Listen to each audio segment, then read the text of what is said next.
Minute बस बस 1 minute हो गया।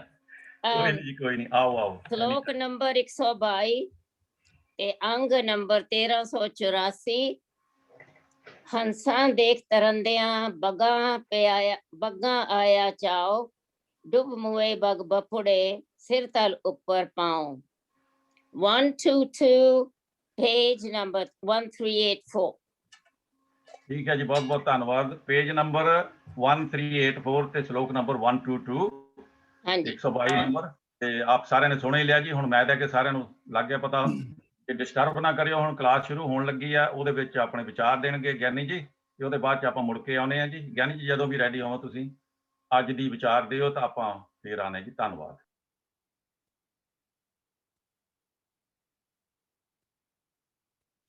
ਵਾਹਿਗੁਰੂ ਜੀ ਕਾ ਖਾਲਸਾ ਵਾਹਿਗੁਰੂ ਜੀ ਕੀ ਫਤਿਹ ਜੀ। ਸਾਰੇ ਵੀਰਾਂ ਭੈਣਾਂ ਵਾਹਿਗੁਰੂ ਜੀ ਕਾ ਖਾਲਸਾ ਵਾਹਿਗੁਰੂ ਜੀ ਕੀ ਫਤਿਹ। ਸਵਾਗਤ ਹੈ ਜੀ ਤੁਹਾਡਾ ਸਾਰਿਆਂ ਦਾ ਆਨਲਾਈਨ ਗੁਰਮਤਿ ਕਲਾਸ ਵਿੱਚ। ਜਿਵੇਂ ਕਿ ਆਪ ਸਾਰਿਆਂ ਨੂੰ ਪਤਾ ਹੈ, ਅਸੀਂ ਸਾਰੇ ਵੀਰ ਭੈਣਾਂ ਮਿਲ ਕੇ ਬਾਬਾ ਫਰੀਦ ਜੀ ਦੇ ਸ਼ਲੋਕਾਂ ਦੇ ਵਿਚਾਰ ਸਾਂਝੀ ਕਰ ਰਹੇ ਹਾਂ ਔਰ ਜੀਵਨ ਜੁਗਤ ਸਿੱਖਣ ਦਾ ਯਤਨ ਕਰ ਰਹੇ ਹਾਂ। ਅੱਜ ਅਸੀਂ ਬਾਬਾ ਫਰੀਦ ਜੀ ਦੇ 122 ਨੰਬਰ ਸ਼ਲੋਕ ਤੋਂ ਵਿਚਾਰ ਆਰੰਭ ਕਰਾਂਗੇ। ਇਹ ਪਾਵਨ ਸ਼ਲੋਕ ਆਦਿ ਸ੍ਰੀ ਗੁਰੂ ਗ੍ਰੰਥ ਸਾਹਿਬ ਜੀ ਦੇ ਪਾਵਨ ਅੰਗ 1384 ਤੇ ਅੰਕਿਤ ਹੈ। ਹੰਸਾਂ ਦੇਖ ਤਰੰਦਿਆਂ ਬੱਗਾਂ ਆਇਆ ਚਾਓ, ਡੁੱਬ ਮੂਏ ਬਗ ਬਪੜੇ ਸਿਰ ਤਲ ਉੱਪਰ ਪਾਓ। ਇੱਥੇ ਹੰਸਾ ਲਿਖਿਆ ਹੈ, ਹੰਸਾ ਨਹੀਂ ਪੜਨਾ, ਸੱਸੇ ਦੇ ਕੰਨੇ ਦੇ ਨਾਲ ਬਿੰਦੀ ਲਗਾਵਾਂਗੇ ਕਿਉਂਕਿ ਸ਼ਬਦ ਹੈ ਹੰਸ। ਤੇ ਜਦੋਂ ਵੀ ਕਿਸੇ ਨਾਉਨ ਨੂੰ ਕੰਨਾ ਲਗਾ ਕੇ ਬਹੁਵਚਨੀ ਬਣਾਇਆ ਜਾਂਦਾ ਹੈ ਤਾਂ ਉਸ ਦਾ ਉਚਾਰਨ ਨਾਸਕੀ ਹੋਏਗਾ, ਹੰਸਾਂ। ਇਸੇ ਤਰ੍ਹਾਂ ਤਰੰਦਿਆਂ ਸ਼ਬਦ ਹੈ ਬੱਗ, ਬੱਗ ਦਾ ਮਤਲਬ ਬਗਲਾ, ਕੰਨਾ ਲਗਾ ਕੇ ਬਹੁਵਚਨੀ ਬਣਾਇਆ ਹੈ, ਇਸ ਲਈ ਨਾਸਕੀ ਉਚਾਰਨ ਹੋਏਗਾ ਬੱਗਾਂ। ਹੰਸਾਂ ਦੇਖ ਤਰੰਦਿਆਂ ਬੱਗਾਂ ਆਇਆ ਚਾਓ, ਬੱਗਾਂ ਦਾ ਮਤਲਬ ਬਗਲਿਆਂ ਨੂੰ।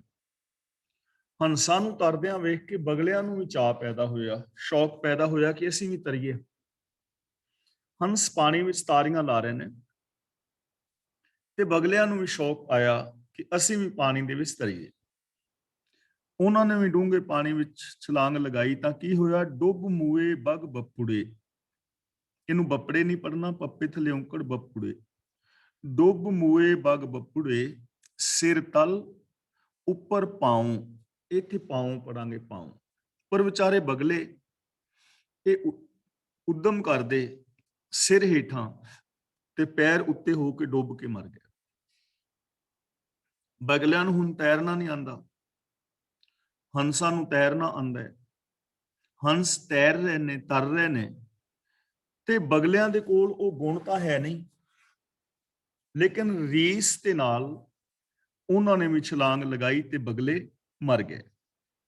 ਹੁਣ ਇੱਥੇ ਗੱਲ ਹੰਸਾਂ ਔਰ ਬਗਲਿਆਂ ਦੀ ਹੀ ਨਹੀਂ ਹੈ, ਸਿਰਫ ਇਹ ਇੱਕ ਮਿਸਾਲ ਹੈ।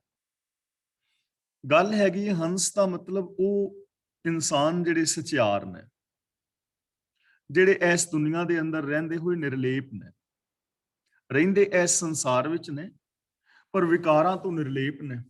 ਜਿਵੇਂ ਜੈਸੇ ਜਲ ਮਹਿ ਕਮਲ ਨਿਰਾਲਮ, ਮੁਰਗਾਈ ਨੈਸਾਣੇ, ਸੁਰਤ ਸ਼ਬਦ ਪਵਸਾਗਰ ਤਰੀਐ, ਨਾਨਕ ਨਾਮ ਵਖਾਣੇ। ਜਿਨ੍ਹਾਂ ਦੀ ਸੁਰਤ ਰੱਬੀ ਗੁਣਾਂ ਦੇ ਨਾਲ ਜੁੜੀ ਹੈ, ਜੋ ਰੱਬੀ ਰਜ਼ਾ ਦੇ ਵਿੱਚ ਜ਼ਿੰਦਗੀ ਜੀਂਦੇ ਨੇ, ਜਿਹੜੇ ਵਿਕਾਰਾਂ ਤੋਂ ਨਿਰਲੇਪ ਨੇ, ਉਹ ਇਸ ਸੰਸਾਰ ਦੇ ਅੰਦਰ ਬੜੀ ਵਧੀਆ ਚੰਗੀ ਜ਼ਿੰਦਗੀ ਜੀ ਰਹੇ ਨੇ, ਆਨੰਦ ਮਾਣ ਰਹੇ ਨੇ। ਉਹਨਾਂ ਨੂੰ ਮਾਣ ਆਦਰ ਸਤਿਕਾਰ ਮਿਲਦਾ ਹੈ, ਉਹਨਾਂ ਦੇ ਅੰਦਰ ਆਤਮਿਕ ਖੇੜਾ ਹੈ। ਹੁਣ ਇਹੋ ਜਿਹੀ ਜ਼ਿੰਦਗੀ ਜੀਣ ਵਾਲੇ ਇਨਸਾਨਾਂ ਨੂੰ ਵੇਖ ਕੇ ਤੇ ਦੂਜੇ ਲੋਕਾਂ ਦੇ ਅੰਦਰ ਵੀ ਚਾਅ ਪੈਦਾ ਹੋਵੇ, ਜਿਨ੍ਹਾਂ ਦੀ ਜ਼ਿੰਦਗੀ ਬਨੌਟੀ ਹੈ, ਜਿਨ੍ਹਾਂ ਦੀ ਜ਼ਿੰਦਗੀ ਬਨਾਵਟੀ ਸਿਰਫ ਧਾਰਮਿਕ ਪਹਿਨਾਵਾ ਪਹਿਨਿਆ ਹੋਇਆ ਹੈ, ਜਾਂ ਜਿਹਦੇ ਬਾਰੇ ਅਸੀਂ ਪਿੱਛੇ ਵਿਚਾਰ ਕਰ ਰਹੇ ਹਾਂ, ਚੋਪੜੀ ਪ੍ਰੀਤ, ਜਿਹੜੇ ਚੋਪੜੀਆਂ ਗੱਲਾਂ ਕਰਦੇ ਨੇ, ਸਿਰਫ ਗੱਲੀ ਬਾਤੀ, ਚੰਗੇ ਨੇ ਗੱਲੀ ਅਸੀਂ ਚੰਗੀਆਂ, ਆਚਾਰੀ ਬੁਰੀਆਂ, ਮਨੋ ਕੁਸੁੱਧਾਂ ਕਾਲੀਆਂ, ਬਾਹਰ ਚਿਤਵੀਆਂ, ਰੀਸਾਂ ਕਰੇ ਤੇ ਨਾੜੀਆਂ, ਜਿਸੇ ਵੇਂ ਦਰ ਖੜੀ। ਗੁਰੂ ਜੀ ਕਹਿੰਦੇ ਨੇ ਗੱਲੀ ਬਾਤੀ ਅਸੀਂ ਚੰਗੇ ਆ, ਉੱਚੇ ਆ, ਪਰ ਆਚਾਰ ਜਿਹੜਾ ਹੈ, ਸਾਡਾ ਵਿਹਾਰ ਹੈ, ਉਹ ਮਾੜਾ ਹੈ।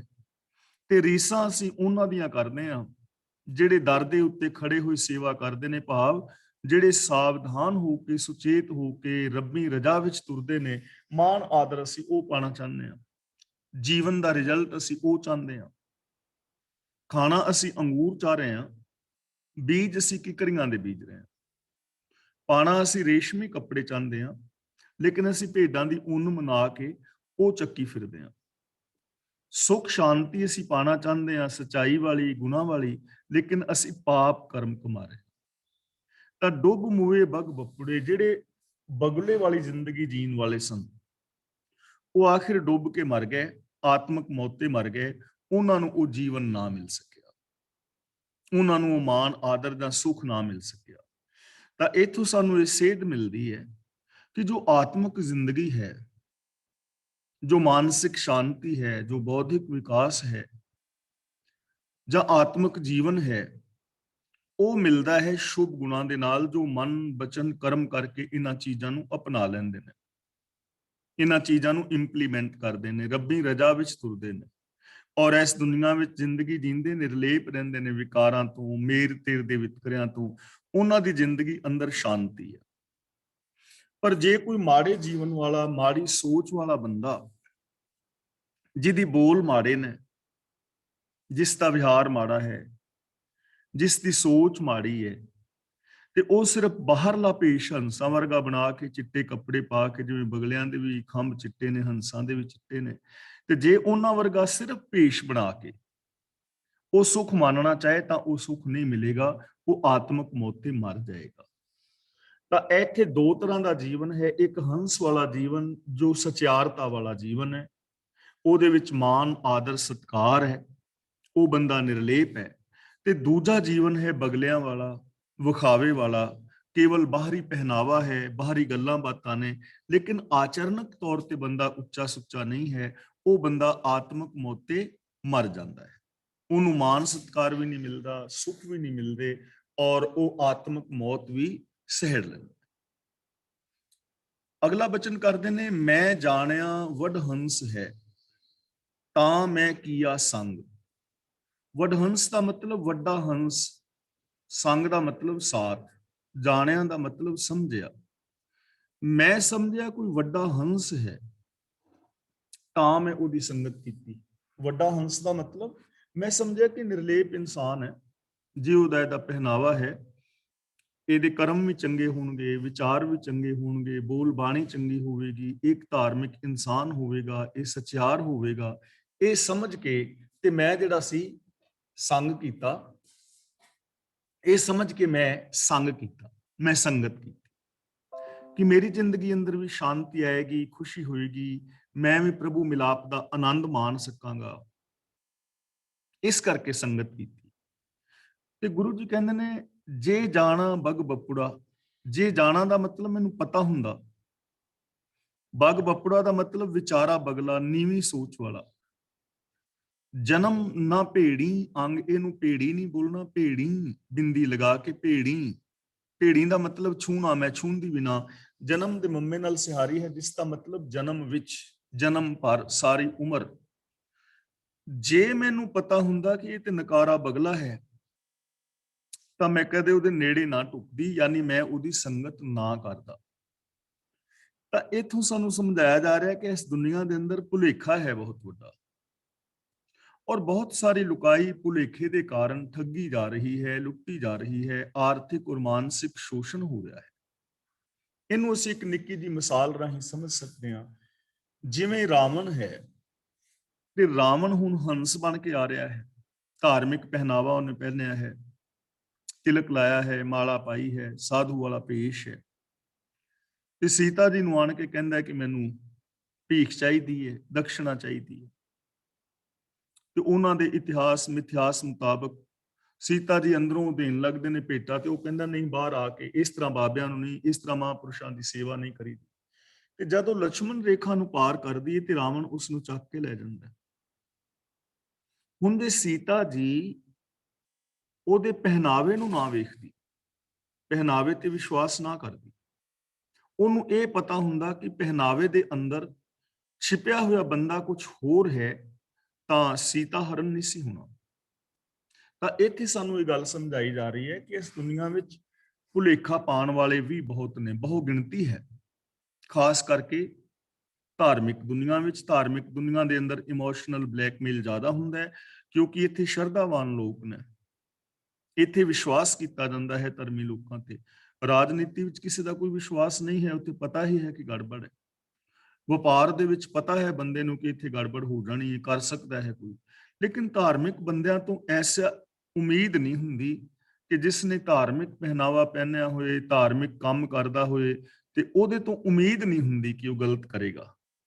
ਅਸੀਂ ਬਹੁਤੀ ਵਾਰੀ ਲੋਕਾਂ ਤੇ ਇਸ ਕਰਕੇ ਵਿਸ਼ਵਾਸ ਕਰ ਲੈਂਦੇ ਹਾਂ ਕਿ ਇਹ ਬੰਦਾ ਰੋਜ਼ ਗੁਰਦੁਆਰਾ ਸਾਹਿਬ ਜਾਂਦਾ ਹੈ, ਮੰਦਿਰ ਜਾਂਦਾ ਹੈ, ਮਸੀਤ ਜਾਂਦਾ ਹੈ, ਬਾਣੀ ਪੜ੍ਹਦਾ ਹੈ, ਤੀਰਥਾਂ ਤੇ ਜਾਂਦਾ ਹੈ, ਪੁੰਨ ਦਾਨ ਵੀ ਕਰਦਾ ਹੈ, ਤਾਂ ਇਹਨੇ ਧਾਰਮਿਕ ਪਹਿਨਾਵਾ ਪਾਇਆ, ਬੰਦਾ ਬਹੁਤ ਚੰਗਾ ਹੋਏਗਾ, ਵਿਸ਼ਵਾਸ ਕਰੀਦਾ ਨਾ। ਤੇ ਕਈ ਵਾਰ ਐਸੇ ਬੰਦੇ ਫਿਰ ਬਹੁਤ ਵੱਡਾ ਧੋਖਾ ਦਿੰਦੇ ਨੇ, ਔਰ ਐਸਾ ਧੋਖਾ ਅੱਜ ਦਿੱਤਾ ਵੀ ਜਾ ਰਿਹਾ ਹੈ। ਰੋਜ਼ ਅਖਬਾਰਾਂ ਦੇ ਵਿੱਚ ਖਬਰਾਂ ਛਪਦੀਆਂ ਨੇ। ਦੇਖੋ ਹੁਣ ਜੇ ਅਸੀਂ ਸੱਚੇ ਸੌਦੇ ਵਾਲੇ ਦੀ ਹੀ ਗੱਲ ਕਰੀਏ ਤਾਂ ਕਿੰਨਾ ਲੋਕਾਂ ਦਾ ਵਿਸ਼ਵਾਸ ਸੀ ਨਾ ਉਹਦਾ, ਸ਼ਰਧਾਲੂਆਂ ਦਾ ਉਹਦੇ ਤੇ। ਪਿਤਾ ਜੀ ਕਹਿੰਦੇ ਸਨ, ਗੋਡ ਆਫ ਮੈਸੇਂਜਰ ਕਹਿੰਦੇ ਸਨ, ਲੇਕਿਨ ਅਸਲੀਅਤ ਕੁਝ ਹੋਰ ਨਿਕਲੀ। ਅੱਜ ਜੇਲ੍ਹ ਵਿੱਚ ਹੈ, ਬਾਪੂ ਹੈ, ਹੋਰ ਨੇ, ਇੱਕ ਨਹੀਂ ਅਨੇਕਾਂ ਲੋਕਾਂ ਦੀਆਂ ਰੋਜ਼ ਐਸੀਆਂ ਖਬਰਾਂ ਛਪਦੀਆਂ ਨੇ। ਭੋਲੇ ਭਾਲੇ ਲੋਕ ਵਿਚਾਰੇ ਧਾਰਮਿਕ ਪਹਿਨਾਵੇ ਨੂੰ ਵੇਖ ਕੇ ਵਿਸ਼ਵਾਸ ਕਰ ਲੈਂਦੇ ਨੇ। ਤਾਂ ਬਾਬਾ ਫਰੀਦ ਜੀ ਇੱਥੇ ਸਾਨੂੰ ਇਹੀ ਚੀਜ਼ ਸਮਝਾ ਰਹੇ ਨੇ, ਮੈਂ ਜਾਣਿਆ ਵਡਹੰਸ ਹੈ। ਵਡਹੰਸ ਦਾ ਮਤਲਬ ਵੱਡਾ ਹੰਸ, ਕੋਈ ਉੱਚੇ ਜੀਵਨ ਵਾਲਾ ਬੰਦਾ। ਕਿਉਂਕਿ ਚਿੱਟੇ ਖੰਭ ਨੇ ਬਗਲੇ ਦੇ ਵੀ, ਚਿੱਟੇ ਖੰਭ ਨੇ ਹੰਸ ਦੇ ਵੀ। ਬਗਲਾ ਵੀ ਪਾਣੀ ਵਿੱਚ ਹੈ, ਹੰਸ ਵੀ ਪਾਣੀ ਵਿੱਚ ਹੈ। ਔਰ ਹੰਸ ਦੀ ਬਜਾਏ ਜ਼ਿਆਦਾ ਸ਼ਾਂਤੀ ਦੇ ਨਾਲ ਬਗਲਾ, ਅੱਧੀਆਂ ਅੱਖਾਂ ਵੀ ਬੰਦ ਨੇ, ਇੱਕ ਪੈਰ ਵੀ ਚੁੱਕਿਆ ਹੋਇਆ ਹੈ, ਐਨ ਸ਼ਾਂਤ ਖਲੋਤਾ ਹੈ, ਬਿਲਕੁਲ ਹਿਲਦਾ ਜੁਲਦਾ ਨਹੀਂ ਹੈ, ਲੱਗਦਾ ਹੈ ਸਮਾਧੀ। ਪਰ ਜਦੋਂ ਕੋਈ ਡੱਡੀ ਮੱਛੀ ਨੇੜੇ ਆਉਂਦੀ ਹੈ, ਨਾਲ ਦੇ ਨਾਲ ਝਪੱਟਾ ਮਾਰਦਾ। ਮਜ਼ਾਲ ਹੈ ਕੋਈ ਡੱਡੀ ਮੱਛੀ ਬਚ ਕੇ ਬਗਲੇ ਤੋਂ ਨਿਕਲ ਜਾਏ। ਤਾਂ ਇਸ ਦੁਨੀਆ ਦੇ ਅੰਦਰ ਜੋ ਬਗਲਿਆਂ ਵਾਲੀ ਜ਼ਿੰਦਗੀ ਜੀ ਰਹੇ ਨੇ, ਉਹਨਾਂ ਤੇ ਵਿਸ਼ਵਾਸ ਕਰਨ ਦੇ ਨਾਲ ਜੀਵਨ ਖਤਮ ਹੋ ਜਾਂਦਾ ਹੈ, ਬਰਬਾਦ ਹੋ ਜਾਂਦਾ ਹੈ। ਚਾਹੇ ਉਹ ਰਾਜਨੀਤੀ ਦੀ ਦੁਨੀਆ ਵਿੱਚ ਨੇ, ਬਾਹਰੋਂ ਮਿੱਠੀਆਂ ਚੋਪੜੀਆਂ ਗੱਲਾਂ ਕਰਨਗੇ, ਲੇਕਿਨ ਜੋ ਕੁਛ ਉਹ ਕਰਦੇ ਨੇ ਤੁਹਾਨੂੰ ਪਤਾ ਹੈ, ਸਾਰਿਆਂ ਦੀ ਗੱਲ ਨਹੀਂ, ਬਹੁ ਗਿਣਤੀ ਦੀ ਗੱਲ। ਸਮਾਜਿਕ ਦੁਨੀਆ ਵਿੱਚ, ਸੋਸ਼ਲ ਲਾਈਫ ਵਿੱਚ ਵੇਖ ਲਓ, ਬਹੁਤ ਸਾਰੇ ਲੋਕ ਐਸੇ ਨੇ, ਬਾਹਰੋਂ ਬਹੁਤ ਚੰਗੀਆਂ ਚੰਗੀਆਂ ਗੱਲਾਂ ਕਰਨਗੇ, ਲੇਕਿਨ ਜਦੋਂ ਉਹਨਾਂ ਦੇ ਜੀਵਨ ਨੂੰ ਪਰਖਿਆ ਜਾਂਦਾ ਹੈ ਤਾਂ ਬੜੇ ਵੱਡੇ ਧੋਖੇਬਾਜ਼ ਨਿਕਲ ਆਉਂਦੇ ਨੇ। ਆਰਥਿਕ ਦੁਨੀਆ ਦੇ ਵਿੱਚ ਵੀ ਇਹੀ ਹਾਲ ਹੈ। 2 ਨੰਬਰ ਦੇ ਧੰਦੇ। ਕੱਲ ਪਰਸੋਂ ਇੱਕ ਵੀਡੀਓ ਵਾਇਰਲ ਹੋ ਰਹੀ ਸੀ ਨਾ, ਕਿ ਗਰਮ ਮਸਾਲਾ ਜਿਹੜਾ ਉਹ ਬਣਾ ਰਹੇ ਨੇ, ਤਾਂ ਉਹਦੇ ਵਿੱਚ ਗੋਹਾ ਜਿਹੜਾ ਹੈ ਸੁੱਕਿਆ, ਉਹ ਪੀ ਕੇ ਪਾ ਰਹੇ ਨੇ, ਉਹਦੇ ਵਿੱਚ ਰੰਗ ਪਾ ਰਹੇ ਨੇ, ਇੱਟਾਂ ਪੀ ਕੇ ਪਾ ਰਹੇ ਨੇ। ਕਿੰਨਾ ਖਿਲਵਾੜ ਜ਼ਿੰਦਗੀ ਦੇ ਨਾਲ ਕੀਤਾ ਜਾ ਰਿਹਾ ਨਾ।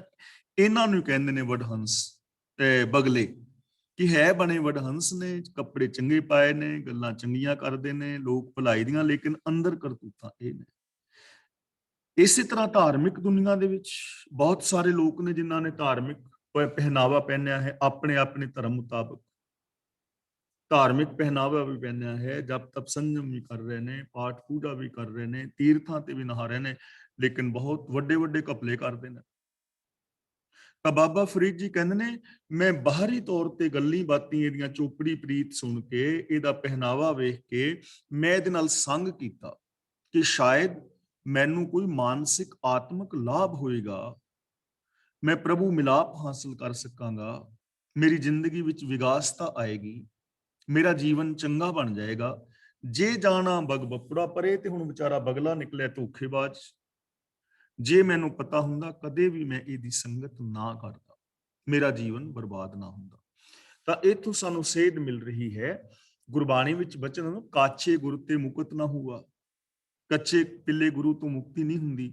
ਇਸ ਲਈ ਬਾਹਰੀ ਪਹਿਨਾਵੇ ਨੂੰ ਵੇਖ ਕੇ ਪ੍ਰਭਾਵਿਤ ਨਾ ਹੋਣਾ, ਉਸ ਬੰਦੇ ਦੇ ਕਰਮ ਕਰਤੂਤ ਜ਼ਰੂਰ ਵੇਖਣੇ, ਆਚਰਨ ਦੀ ਮਹਾਨਤਾ ਹੈ।